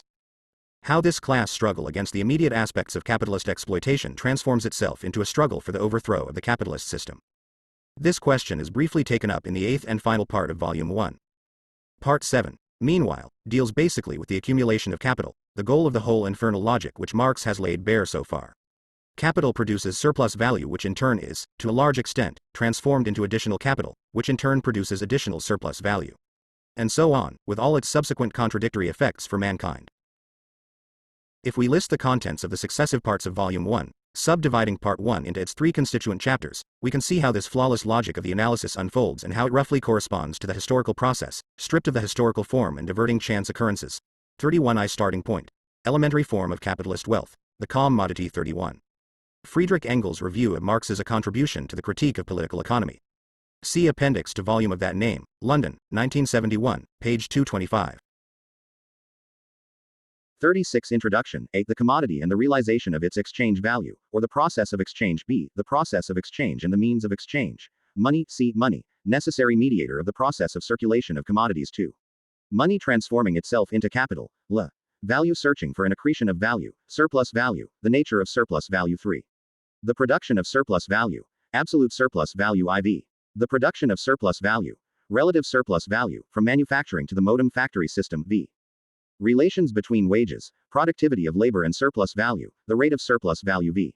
How the value of labor power is transformed into wages, their different forms and variations. 7. 8. The accumulation of capital. L. Capitalist wealth in its totality, its consequences for labor. The origins of capitalism, the primitive accumulation of capital. At the end of Volume 1 we are back where we started from, capitalist wealth. But now we no longer understand it simply as a sum of elementary elements, a mountain of commodities, although it is this mountain also we see it now also as the result of a gigantic process of value production, of surplus value extraction, out of living labor, as a gigantic movement constantly revolutionizing the means of production, the organization of production, the labor process and the producers themselves.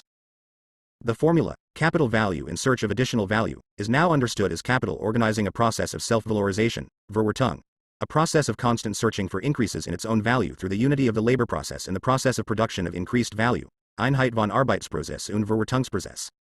We thus understand more fully why an analysis of capitalism has first to clarify everything which happens in the course of the process of production.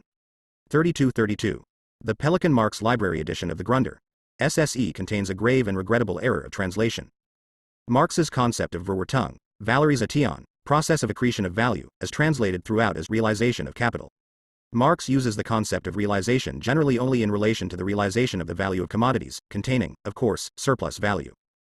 But this problem has its place in the realm of the circulation of commodities and capital, whereas the problem of valorization of capital, the problem of surplus value or profit in relation to, or as a proportion of, capital, as a basic aspect of the capitalist process of production. Introduction 37 Marx's attitude towards technology, machinery and the factory system has often been misinterpreted, even by authors favorably inclined towards him. It is obviously true that more than any other temporary economist, sociologist or philosopher, he was aware of the long-range revolutionary effects of machinery upon all aspects of life in bourgeois society. It is also true that his indictment of the inhuman results of the capitalist use of machinery cannot escape anyone who reads chapters 10, 15 and 25 of Capital Volume 1 with a minimum of attention. Is it therefore appropriate to see in Marx a latter-day Luddite, a forerunner of the zero-growth prophets? Or is it true, as others have argued, 33 that Marx was a deep admirer of capitalist technology and put all his hopes in the long-run emancipatory effects of that technology, alone capable of reducing the unavoidable workload and work fatigue to which man is condemned? Marx the dialectician, bent upon an all-sided analysis of capitalism and capitalist technology, avoids both these pitfalls, the conservatively romantic as well as the inhumanly mechanistic one. In classic passages of the Grundrisse 34, he underlines the civilizing and progressive aspects of capitalism, its giant impulse to develop the social forces of production, its relentless search for new ways and means to economize on labor, for new needs and new sectors of mass production, which help to unfold man's unlimited possibilities. But simultaneously he shows how the specific capitalist form of this development increases tenfold the inhuman potentiality of technology, machinery and exchange value, gone mad, that is, becoming goals in themselves. Capitalism subordinates men to machines instead of using machines to liberate men from the burden of mechanical and repetitive work.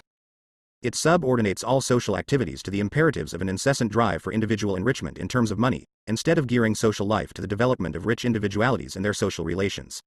The contradiction between use value and exchange value, inherent in every commodity, fully unfolds itself in this contradictory nature of capitalist machinery.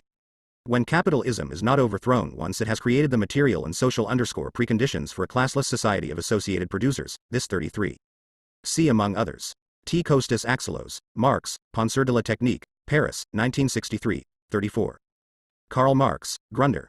SSE, Pelican Marx Library, pp. 325, 527-9, 707-12, etc. 38 Introduction Contradiction implies the possibility of a steadily increasing transformation of the forces of production into forces of destruction, in the most literal sense of the word, not only forces of destruction of wealth, crises and wars, of human wealth and human happiness, but also forces of destruction of life. Court. 5. The Marxist labor theory of value. No part of Marx's theory has been more assaulted in the academic world during the last 75 years than his theory of value. His bourgeois critics show a sharp class instinct here, for this theory is indeed the cornerstone of the whole system. But no contemporary intellectual endeavor has been so obviously based upon a basic misunderstanding as the repeated attacks on the Marxist labor theory of value. 35 That theory recognizes two aspects of the problem of value, a quantitative and a qualitative one. From a quantitative point of view, the value of a commodity is the quantity of simple labor, skilled labor being reduced to simple labor through a given coefficient, socially necessary for its production, that is, at a given average productivity of labor. From a qualitative point of view, the value of a commodity is determined by abstract human labor. Commodities which have been produced by private labor become commensurate only inasmuch as society abstracts from the concrete and specific aspect of each individual private craft or branch of industry and equalizes all these labors as abstract social labor, regardless of the specific use value of each commodity. In order to understand this theory, it is sufficient to formulate the question to which Marx tried to give an answer. The problem is as follows. Man has to work in order to satisfy his material needs, to produce his material life. The way in which the labor of all producers in a given society is divided among different branches of material production will determine the extent to which different needs can be fulfilled. Hence, given a certain set of needs, a rough equilibrium between needs and output requires a 35. The classical attack by Bohm-Bawerk was answered by Hilferding. Both are printed together in Bohm-Bawerk, Op. Cit. Other similar attacks were made by Pareto, Op. Cit. pp. 40 ff. Michael von Tugen-Baranowski, Theoretische Grundlagen des Marxismus, Leipzig, 1905, pp. 139 featuring, and others. A more recent one is contained in Joan Robinson, Op. Cit. And is effectively answered by Rostalski, Op. Cit. Volume 2, pp. 626-40. Introduction 39 Distribution of labor inputs, between these various branches of production in a given proportion, and in that only. In a primitive society, or in a fully developed socialist one, this distribution of labor inputs occurs in a consciously planned way. In a primitive society, on the basis of habits, custom, tradition, magico-ritual processes, decisions by elders etc. In a socialist one, on the basis of a democratic selection of priorities by the mass of the associated producers consumers themselves. But under capitalism, where labor has become private labor, where products of labor are commodities produced independently from each other by thousands of independent firms, no conscious decision pre-establishes such an equilibrium of inputs of labor and socially recognized needs. Under capitalism this implies, of course, that only those needs expressed through effective demand are socially recognized. Equilibrium is reached only accidentally, through the operation of blind market forces. Price fluctuations, to which academic economists remain glued, are in the most favorable hypothesis only signals which indicate whether this equilibrium is being shaken, by what pressure and in what direction. They do not explain what is being equilibrated and which is the driving force behind all these myriad fluctuations. It is precisely this question which Marx tried to answer with his perfected labor theory of value. From this approach it is immediately clear that, contrary to what so many of his critics starting with the Austrian Bohm-Bawerk assumed, Marx never intended to explain short-term price fluctuations on the market with his theory of value. 36. Probably he intended to raise some of the problems involved in short-term price fluctuations in the never-written Volume 6 of the original Plan for Capital. Nor does it make any sense to speak of the labor theory of value, as explained in Volume 1 of Capital, as a microeconomic theory, allegedly in contrast with the macroeconomic labor theory of value in Volume 3. What Marx tried to discover was a hidden key behind price fluctuations, the atoms inside the molecule, so to speak. He moved the whole economic analysis to a different and higher level of abstraction. His question was not, how does Sammy run, what movements do his legs and body make while running, but what makes Sammy run? It follows that 99% of the criticism directed against the 36. Bohm-Bawerk, Op. Cit. pp. 29-30, Samuelson, Op. Cit. page 620, Tugan-Baranovsky, Op. Cit. page 141. 40 Introduction. Marxist labor theory of value is entirely beside the point, especially when it tries to refute the first pages of Chapter 1 of Capital Volume 1, which have sometimes been construed as a proof of that theory. Point 37 to say that commodities have qualities in common other than the fact that they are products of social labor transforms an analysis of social relations into a logical parlor game. Obviously, these other qualities have nothing to do with the nexus between members of society in an anarchic market economy. The fact that both bread and aeroplanes are scarce does not make them commensurable. Even when thousands of people are dying of hunger, and the intensity of need for bread is certainly 1,000 times greater than the intensity of need for aeroplanes, the first commodity will remain immensely cheaper than the second, because much less socially necessary labor has been spent on its production. The question has often been asked, why bother at all with this type of inquiry? Why can one not restrict economics to the analysis of what actually occurs in day-to-day economic life? Under capitalism, it goes without saying, the ups and downs of prices, wages, interest rates, profits, etc., instead of trying to discover mysterious forces beneath the surface of the economy, which are supposed to govern actual economic events, but only on a very high level of abstraction and in the very final analysis. This neo-positivist approach is curiously and typically unscientific. Nobody dealing with medicine, not to speak of other physical sciences, would dare for fear of becoming a laughingstock to ask, why bother to look for the deeper causes of diseases, when one can collect symptoms to establish a diagnosis? Obviously, no real understanding of economic development is possible if one does not try to discover precisely what lies behind immediate appearances. Laws about immediate short-term fluctuations of prices on the market cannot explain why. To give an interesting example, 1 kilogram of gold buys in 1974 nearly twice as many given baskets of American consumer commodities as 70 years ago. The average consumer price index has risen somewhat more than fivefold compared to 1904, whereas the price of gold on the free market has risen 9 times. Obviously, this basic movement of prices in the long run has something to do with the different dynamics of the long-term social productivity of 37. Bohm-Bawerk, Op. Cit. pp. 65-80, Joseph Schumpeter, Capitalism, Socialism and Democracy, London, 1962, pp. 23-4. Introduction. 41 Labor in the various consumer industries on the one hand and in the gold mining industry on the other. That is, with the laws of value as formulated by Marx. Once we understand that the famous invisible hand, which is supposed to regulate supply and demand on the market, is nothing but the operation of that same law of value, we can tie together a whole series of economic processes which otherwise remain disconnected pieces of analysis. Money born out of exchange can serve as a universal equivalent of the value of commodities only because it is itself a commodity with its own intrinsic value, or, in the case of paper money, represents a commodity with its own intrinsic value. Monetary theory is reunited with the theory of value and the theory of capital accumulation. The ups and downs of the trade cycle appear as the mechanism through which upheavals in the value of commodities end by asserting themselves, with the painful devalorization, loss of value, this entails, not only for the infantry of the commodity army, the individual mass of finished consumer goods sold on a day-to-day basis, but also for its heavy artillery, that is, large-scale machinery, fixed capital. The theory of economic growth, of the trade cycle, of capitalist crises, the theory of the rate of profit and of its tendency to decline. Everything flows in the last analysis from this operation of the law of value. So the question whether it has any use at all in economic analysis is, therefore, as meaningless as the question whether you need the concept of basic particles, atoms, etc., in physics. Indeed, no coherent and consistent analysis of the capitalist economy in its totality, explaining all the basic laws of motion of that system, is possible without elementary principles organized around the value of commodities. In Marxist economic theory, the law of value fulfills a triple function. In the first place, it governs, which does not mean that it determines here and now, the exchange relations between commodities. That is to say, it establishes the axis around which long-term changes in relative prices of commodities oscillate. This includes under capitalism also the exchange relation between capital and labor, an extremely important point to which we shall return presently. In the second place, it determines the relative proportions of total social labor, and this implies, in the last analysis, total material resources of society, devoted to the output of different groups of commodities.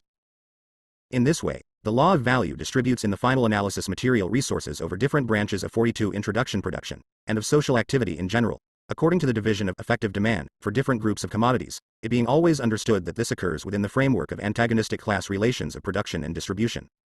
In the third place, it rules economic growth by determining the average rate of profit and directing investment towards those firms and sectors of production where profit is above average, and away from those firms and sectors where profit is below average.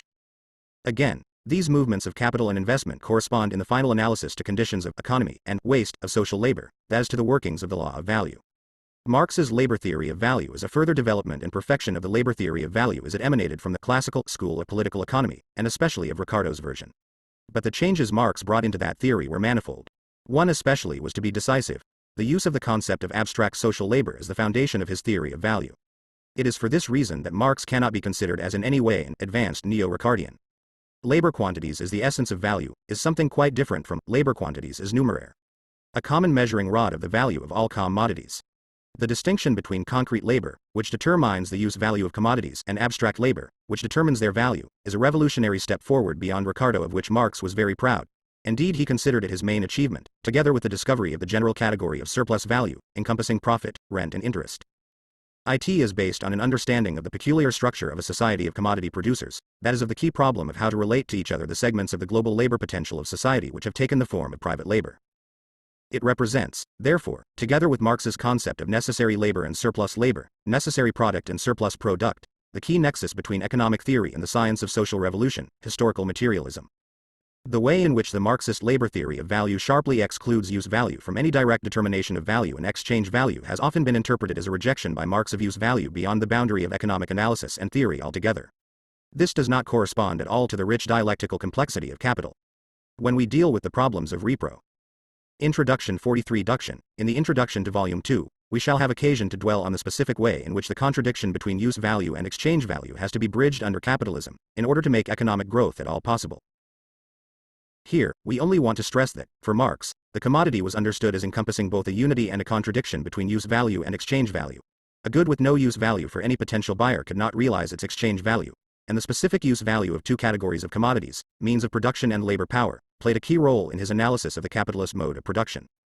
As has already been stated, the law of value fundamentally expresses the fact that in a society based upon private property and private labor, in which economic decision-making is fragmented between thousands of independent firms and millions of independent economic agents, social labor cannot immediately be recognized as such. If Mr. Jones has his workers produce 100,000 pairs of shoes a year, he knows that people need shoes and buy them. He even knows, if he bothers to do his homework, that the annual number of shoes sold in the United Kingdom, and all those countries to which he intends to export his output, vastly outdistances the modest figure of 100,000 pairs. But he has no way of knowing whether the specific 100,000 pairs of shoes he owns will find specific customers willing and able to buy them.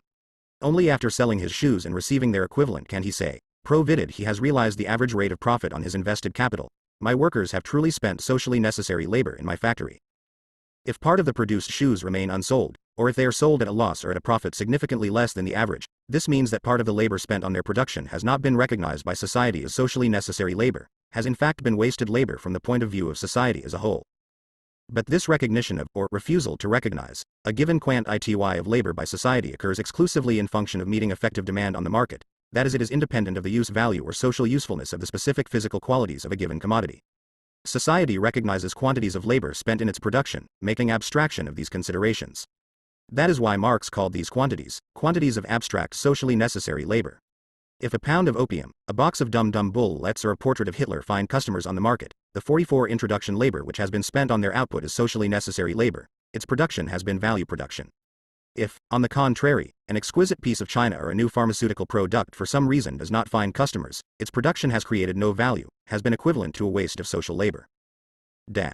Even if, in some distant future, their creators will be celebrated as geniuses or benefactors of mankind. The labor theory of value has nothing to do with judgments on the usefulness of things from the point of view of human happiness or social progress. It has even less to do with establishing conditions for justice in exchange. It simply recognizes the deeper meaning of the actual act of exchange and of the output of commodities under capitalism, and what governs the distribution of income between social classes which results from these acts, independently of any moral, aesthetic or political judgment. Indeed, if one were to look for such judgments, one would have to say that Marx, while understanding why the law of value has to operate as it does under commodity production, did not at all strive to defend that law, but on the contrary to build a society in which its operations would be totally abolished. One of the most common and innocuous objections made against Marx's labor theory of value runs along these lines. If prices are governed in the last analysis by value, socially necessary quantities of abstract labor, how can goods have prices if they are not products of labor, that is if they have no value? Marx himself in fact answered that objection long before drafting Capital Volume 1. 38 products of nature, free goods, which have indeed no value since no social labor has been spent on their production, can get a price through private appropriation, through the social institution of private property. Land on which no human hand has ever worked to increase its fertility has no value.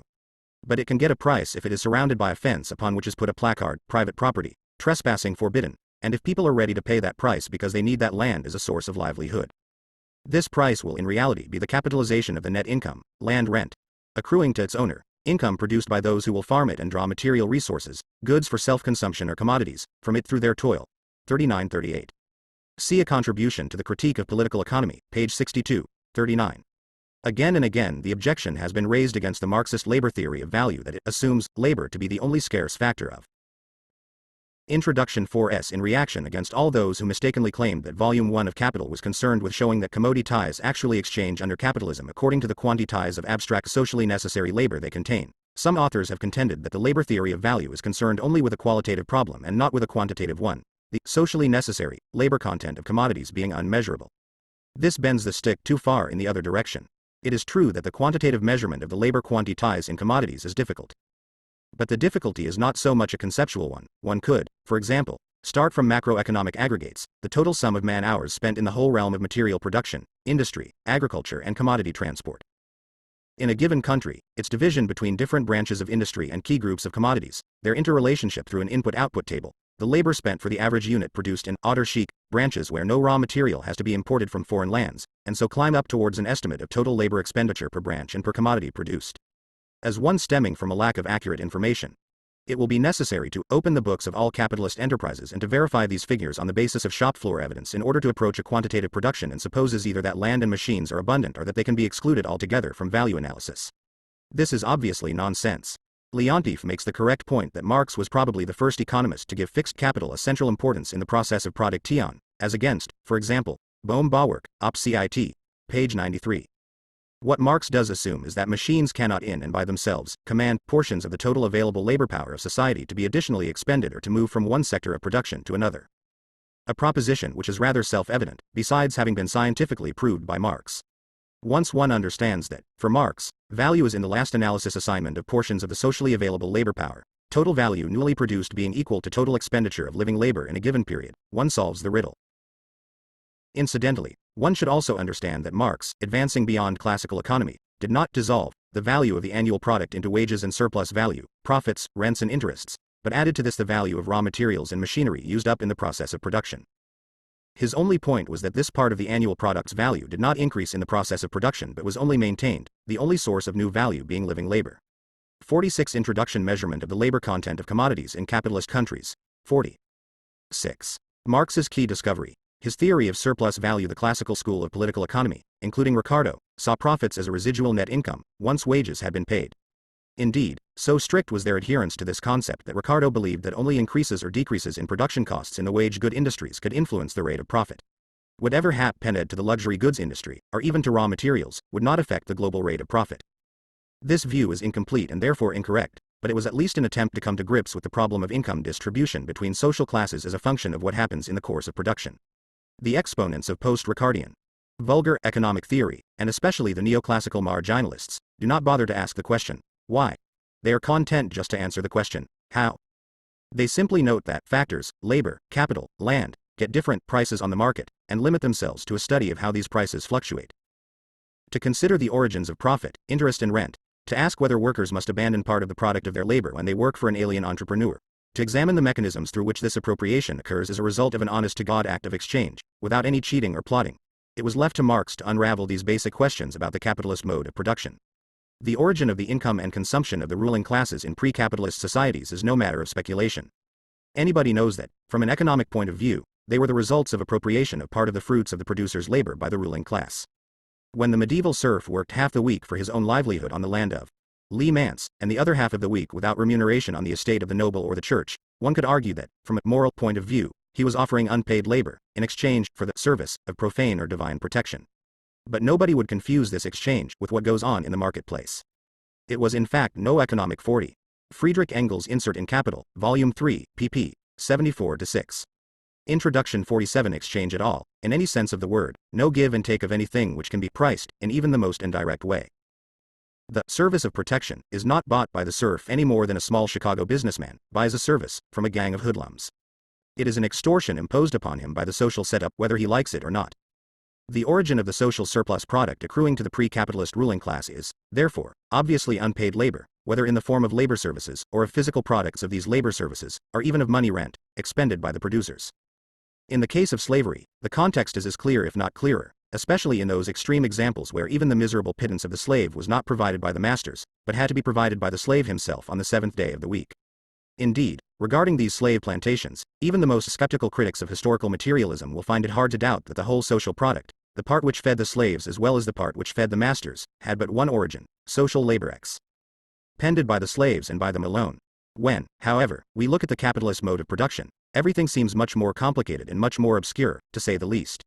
No brutal force, personified by an overseer with a whip or some group of armed men, appears to force the worker to give up anything he has produced or owns himself.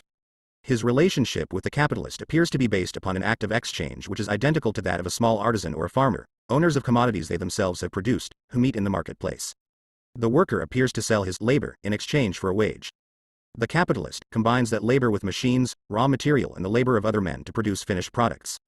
As the capitalist owns these machines and raw materials, as well as the money to pay the wages, is it not natural that he should also own the finished products which result from the combination of these factors? This is what appears to occur under capitalism. However, probing below the surface, Marx comes up with a series of striking observations which can only be denied if one deliberately refuses to examine the unique social conditions which create the very peculiar and exceptional exchange between labor and capital. In the first place, there is an institutional inequality of conditions between capitalists and workers. The capitalist is not orked to buy 48 introduction labor power on a continuous basis. He does it only if it is profit able to him. If not, he prefers to wait, to lay off workers, or even to close his plant down till better times. The worker, on the other hand, the word is used here in the social meaning made clear precisely by this sentence, and not necessarily in the stricter sense of manual laborer, is under economic compulsion to sell his labor power.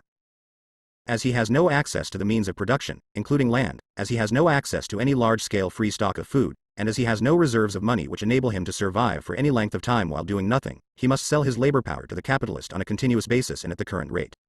Without such institutionalized compulsion, a fully developed capitalist society would be impossible. Indeed, once such compulsion is absent, for example where large tracts of free land subsist, capitalism will remain dwarfed until, by hook or by crook, the bourgeois class suppresses access to that free land.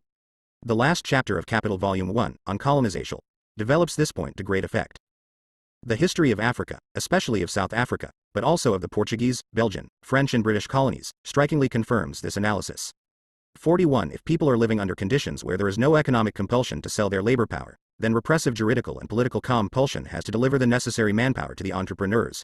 Otherwise capitalism could not survive under these circumstances. The function of trade unions, be it said in passing, is immediately clarified in the light of this analysis. Workers who combine to set up a reserve fund can be freed at least for some weeks from the compulsion to sell their labor power on a continuous basis at the given market rate. Capitalism does not like that at all. It is contrary to nature, if not to human nature, then at least to the deeper nature of bourgeois society. That is why, under robust nascent capitalism, trade unions were simply banned. That is also why, under senile capitalism, we are gradually returning to a situation in which workers are denied the right to strike. The 41.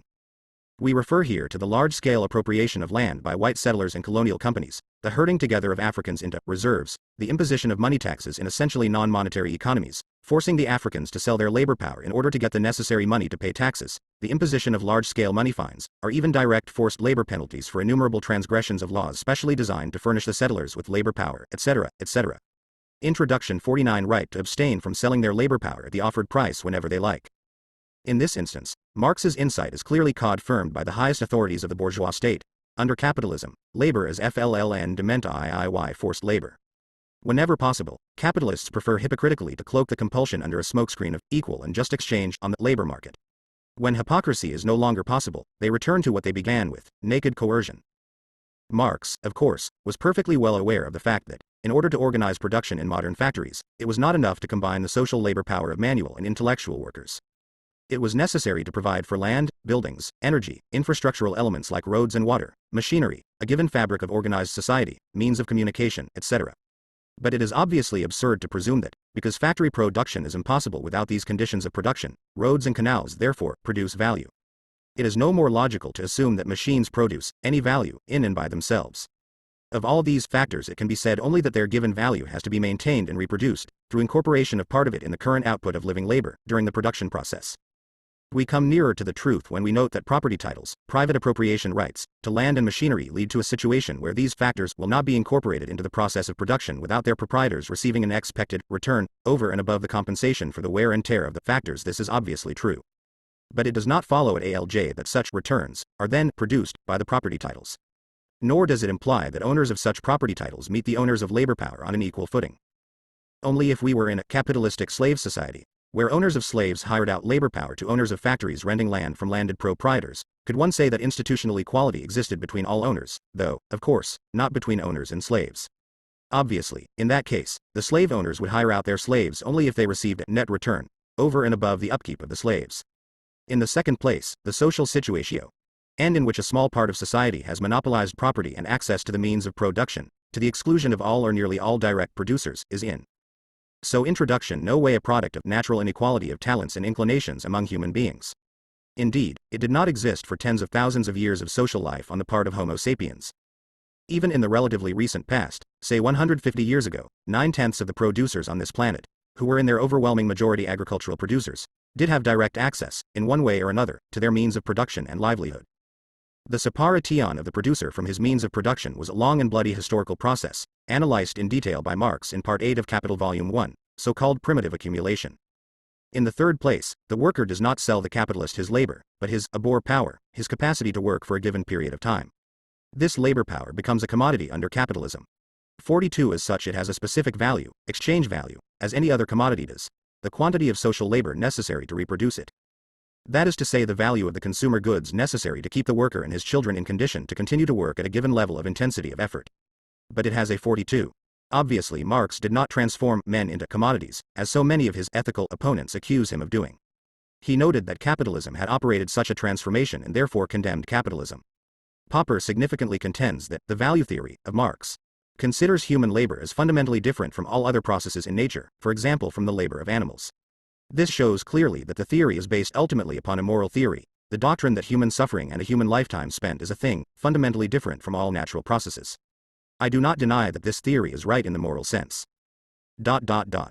But I also think that an economic analysis should not be based upon a moral or metaphysical or religious doctrine of which the holder is unconscious. The Open Society, Volume 2, page .329.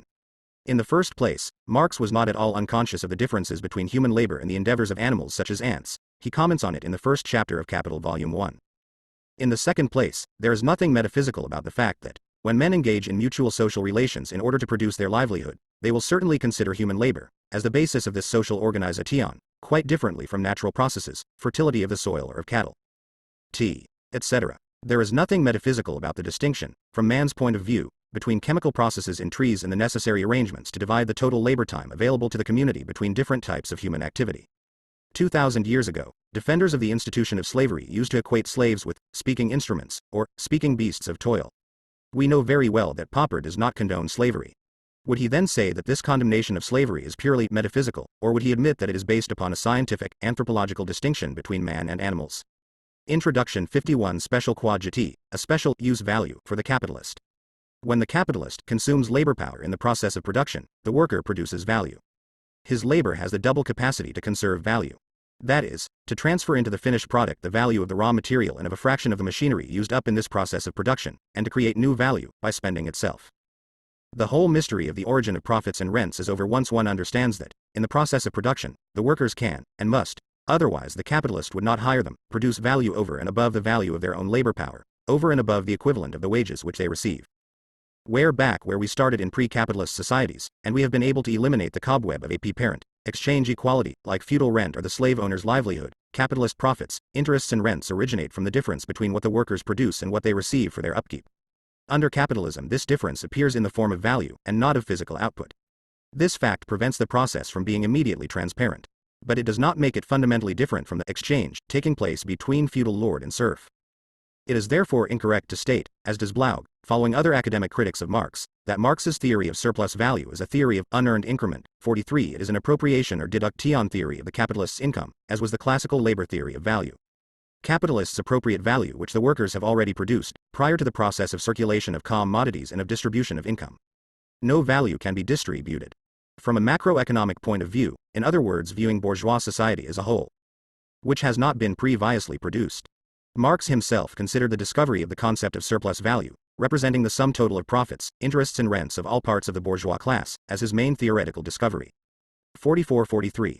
Mark Blaug, Technical Change in Marxian Economics, Kyklos Volume 3, 1960, quoted in Horowitz, Op. Cit. Page 227, 44. Das Beste in meinem Buch ist 1. Darauf beruht alles Verstanden der Facts. Der gleich im ersten Kapitel hervorgehobene Doppelcharakter der Arbeit, je nachdem sie sich in Gebrauchswort oder Tauschwort Austrie.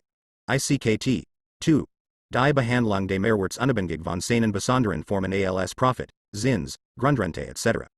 Namenlicht in 2. Band Word des sich zeigen. Marx, Letter to Engels of the 24th August 1868, Mu 31, page 326. 52. Introduction. It ties together the historical science of society and the science of the capitalist economy, explaining both the origins and content of the class struggle and the dynamic of capitalist society. 4s. For once we understand that surplus value is produced by workers, that surplus value is nothing but the age-old social surplus product in money form, in the form of value, we understand the historical leap which occurred when that social surplus product no longer appeared essentially in the form of luxury goods, of which consumption is necessarily limited, even under conditions of such extreme extravagance as during the Roman Empire or in the 18th century French court, but in the form of money. More money means not only additional purchasing power for such luxury goods, but additional purchasing power for more machines, more raw materials, more labor power. Here too Marx discovered an economic compulsion. Private property, the fragmentation of social labor among various firms, that is, the very nature of generalized commodity production, capitalism, implies a compulsion to compete for shares of the market. The need to accumulate capital, the need to increase the extraction of surplus value, the unquenchable thirst for surplus value which characterizes capitalism, it is all here. The accumulation of capital equals the transformation of surplus value into additional capital. Again, as for value, we should note what this is all about. Command over fractions of the total disposable quantity of social labor. It is sufficient to recall this basic fact to understand how misplaced are criticisms of the theory of surplus value which speak about the productivity of capital being understood as machines. 46. Machines can never, in and by themselves, hire any. 45. Popper, The Open Society, Volume 2, page 160, contends that Marx did not discover the general category of surplus value at all, but inherited it from Ricardo. He quotes Engels' introduction to Volume 2 of Capital in that respect. Engels says nothing of the kind. He states, as any student of economic doctrines knows, that a long series of economists, from Adam Smith and the physiocrats to Ricardo and the post-Ricardian anti-capitalists of the 1820s and 30s in Britain, considered profits and rents to be subtractions from the products of productive labor. But only Marx succeeded in showing what kind of labor produces surplus value and what the real content of the process of surplus value production is, irrespective of its specific forms, and in explaining this process. 46. Samuelson, following B6 hectometers Bauwerk, derives this productivity of capital from the fact that you can get more future consumption product by using indirect or roundabout methods. Economics, an Introductory Analysis, New York, 4th edition, pp. 576-7. In the explanation which follows, the introduction S3 fraction of the disposable social labor force, except in science fiction. In the more prosaic world in which we live, men owning machines can, for that reason, hire and fire other men. How the product of the labor of these men is then divided, and why, is what Marx seeks to explain. Of course, Marx did not deny that machinery could increase the social productivity of labor. On the contrary, if one reads Chapter 15 of Capital Volume 1, one will see immediately that he was more aware of that potential of technology than any economist among his contemporaries. But the question which most of his critics and other exponents of vulgar economics overlook is very simple, namely, why should the results of the increased productivity of labor be appropriated by the capitalist? Why should the combined productivity of many men working together, the famous collective labor potential of the factory, to which a key analysis is devoted in the original Part 7, Chapter 6, omitted from the published version of Capital Volume 1, CAP Appendix to this volume, pp. 943-1084, the combined productivity of scientists and technologists, workers by hand and brain, inventors of machinery and flexors of muscle, increase the profit of the owners of machinery? Surely not, because that machinery has some mysterious quality of creating value, that is, of creating quantities of socially necessary labor. 47. Surely rather because the owners are in a position to appropriate the products of that combination. So we are back to Marx's theory of surplus value. An interesting, if somewhat astounding, Innovation in Apollo GETICS for capitalist profits has recently occurred in the form of the theory of the firm developed by Alkian and Demsetz. 48 owners of different co-operating inputs are supposed to have a natural tendency to shirk, because they give some preference to increment, however, originates from the fact that current consumption is sacrificed for the production of intermediate goods. But it is people who forego consumption, we leave aside which people really are forced into abstinence. People produce intermediate goods. People increase the productivity of their labor. How all these human operations suddenly lead to value oozing out of intermediate goods, called productivity of capital, as a mystifying secret which Samuelson does not solve. 47. The only quality machines have, in and of themselves, is to increase the productivity of labor and thereby to decrease the value of commodities. Not to create value. 48. A. Alkian and H. Demsetz, Production, Information Costs and Economic Organization, American Economic Review, 1972. 54. Introduction. Pecuniary goods, such as leisure, attractive working conditions and time to converse with fellow workers. It follows, according to Alkian and Demsetz, that if shirking is to be checked, someone must have both the right to monitor the performance of team members and the disinclination to shirk himself. To this end, he must have the right to receive the residue after all other inputs have been paid contractual amounts, the right to terminate membership of the team and the right to sell these rights. After having received with great joy the good tidings that he has now been promoted to the status of member of a cooperative team, on an equal footing with the capitalist, the average worker cannot fail to wonder for what mysterious reason someone who gets all these economically necessary rights is always the owner of the input, means of production, and never the owner of the input. Labor power. Would it be because the capitalist is free from the human vice of shirking, or has no inclination to leisure or attractive working conditions? Or is it perhaps because Messrs. Apologists for capitalism are trying to argue away the fact of surplus value appropriation through monopoly ownership of the means of production? 7. Marx's theory of capital. Capital is thus, from the Marxist point of view, a social relation between men which appears as a relation between things or between men and things. Flowing logically from Marx's labor theory of value and theory of surplus value, this is another of the key discoveries which opposes his economic theory radically to all forms of academic economics. Marx energetically rejects the idea, as expounded by vulgar and neoclassical economists, that capital is just any stock of wealth, or any means to increase labor productivity. 49. A chimpanzee using a stick to get at bananas is no more the first capitalist than a tribal community learning to accrue its wealth through animal husbandry or land irrigation is accumulating capital. Capital presupposes that goods are not being produced for direct consumption by the producing communities, but are sold as commodities, that the total labor potential of society has become fragmented into private labors conducted independently. 49. Joseph Schumpeter, History of Economic Analysis, New York, 1954, pp. 558-9. Introduction. SS of each other. That commodities therefore have value, that this value is realized through exchange with a special commodity called money, that it can therefore start an independent process of circulation, being property of a given class of society whose members operate as owners of value looking for increments of value.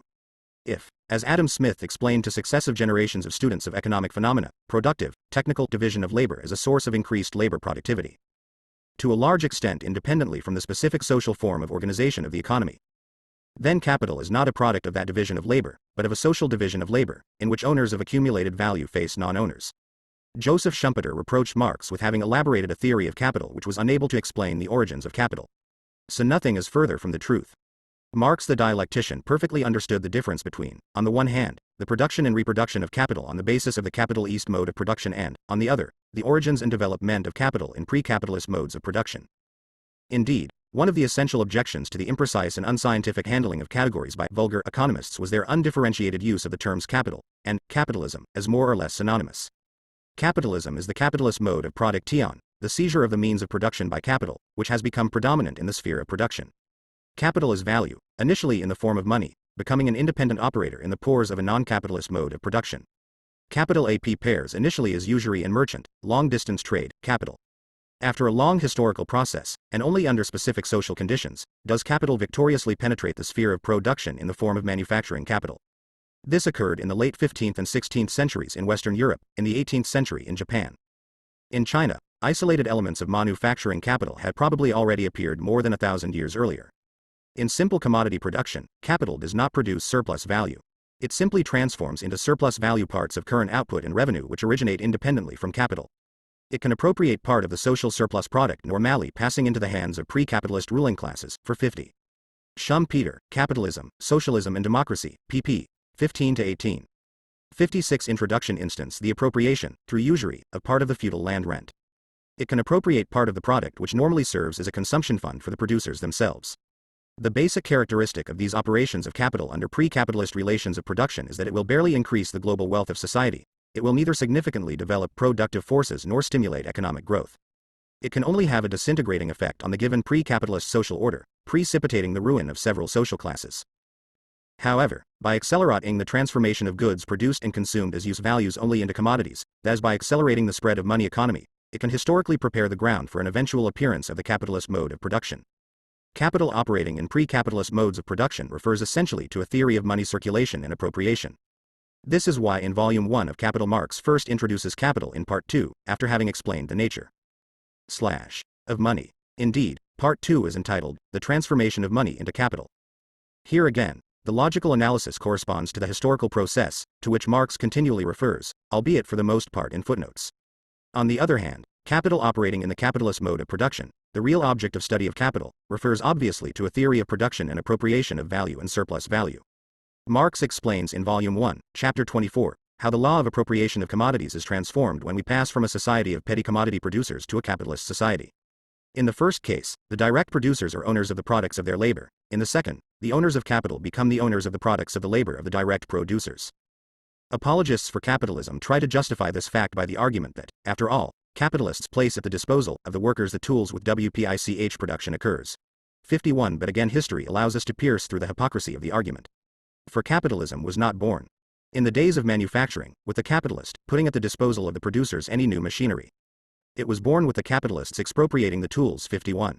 For example, McCord Wright, Capitalism, New York, 1951, page 135. In the Results of the Immediate Process of Production, Marx shows how mystifyingly capitalism represents increases in the social productivity of labor, through social developments like scientific progress, cooperation of many workers, etc. as results of the productivity of capital. Introduction 57 Owned by the producers themselves in assembling these very tools under a common roof. 52. Capital, under the capitalist mode of production, is therefore value constantly increased by surplus value, which is produced by productive labor and appropriated by capitalists through the appropriation of the commodities produced by the workers in factories owned by capitalists. The way in which this analysis of capital and capitalism hinges on the institution of private property has often been misunderstood and misrepresented, both by critics and by disciples of Marx. It therefore merits some comment.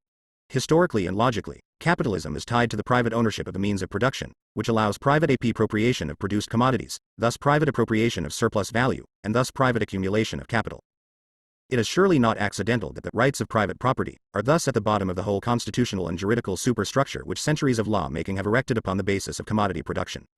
But what we confront when we examine the social relations which lie behind these juridical forms is, of course, something which is not simply formal private property. Otherwise the analysis would be reduced to simple tautology. When Marx states that commodity production is only possible because social labor has been fragmented into private labors conducted independently from each other. 53 He refers to a socio-economic and not a juridical reality. The latter is only a reflection, and sometimes a very imperfect one, of the former. What capitalism is about, then, is a specific relation between wage labor and capital, a social organization in which social labor is fragmented into firms independent of each other, which take independent decisions about investment, prices and forms of financing growth, which compete with each other for shares of markets and profits, of the total surplus value produced. 52. On this aspect of the development of home industries and of the first manufactures in the 15th and 16th centuries, see, among other sources, N.W. Posthumus, De Geschiedene van de Lekkenindustrie, S. Gravenhage, 1908, 53. See below, page 165. In a note added by Engels in the 4th German edition of Capital Volume 1. See page 138 below. He makes the point that in English there are two different words to express the two different aspects of labor. Use value producing labor is called work, exchange value producing labor, which is only quantitatively measured, is called labor. 58 Introduction by productive labor in its totality, and which therefore buy and exploit wage labor under specific economic conditions, compulsions and constraints. It is not simply a general relationship between producers and accumulators, or producers and administrators, for such a relationship is in the last analysis characteristic of all class societies and not specific to capitalism at all. The content of the economic institution of private capital is therefore the independent firm, whether a small manufacturer or a giant multinational corporation. Whether the juridical form strictly conforms to that content or not is irrelevant, and often poses complex legal problems. Are stockholders only owners of income titles, or are they owners of fractions of the firm's assets or property? The bankruptcy laws, which differ in different Capital East countries, can go into the most sophisticated nuances imaginable on this subject. But the vital economic decisions, key investment decisions, for example, are taken by all those firms which are really independent and not subordinate companies. The basic fact of life of the capitalist economy is the fact that these vital decisions are not taken by society as a whole or by the associated producers. Again, the content of this economic institution of private property, fragmented social labor, should not be confused with the question of the precise agents who take the independent firm's decisions. Whether those who take the decisions are individual owners, or representatives of stockholders, or so-called managers, does not in the least change the fact that they are working under the same previously analyzed economic compulsion.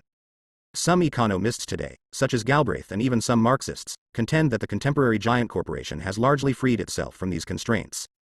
For this is an illusion, born of an extrapolation from conditions prevailing during a rather lengthy boom. In fact, the idea that any giant corporation, whatever its diamond science or power, could emancipate itself definitively from the compulsion of monopolistic competition, that is, could have a guaranteed specific demand for its products, independently of the trade cycle and from technological innovation, could make sense only if it were insulated both from economic fluctuations and 54. John Kenneth Galbraith, The New Industrial State, New York, 1967, Chapter 18. Introduction 59 From economic uncertainty, that is if the very nature of its output as commodity production was denied. Experience does not confirm such a contention. The basic distinction which Galbraith, following Baumol, Kaysen and others, introduces between compulsion to profit maximization, true for yesterday's firms, and compulsion to growth maximization, true for today's corporations, 55 becomes devoid of practical long-term significance once we understand that growth remains essentially a function of profit, that capital accumulation can result in the last analysis only from surplus value production and realization. The only kernel of truth which remains, then, is the difference between short-term and long-term profit maximization, which is indeed one of the basic differences between competitive capitalism and monopoly capitalism. The debate on the nature of capital has received a new and significant impetus with the internal critique of the theory of the marginal productivity of capital by Piero Sraffa and the Cambridge School. The latter have demonstrated convincingly that the measurement of capital inputs in the neoclassical production function is based upon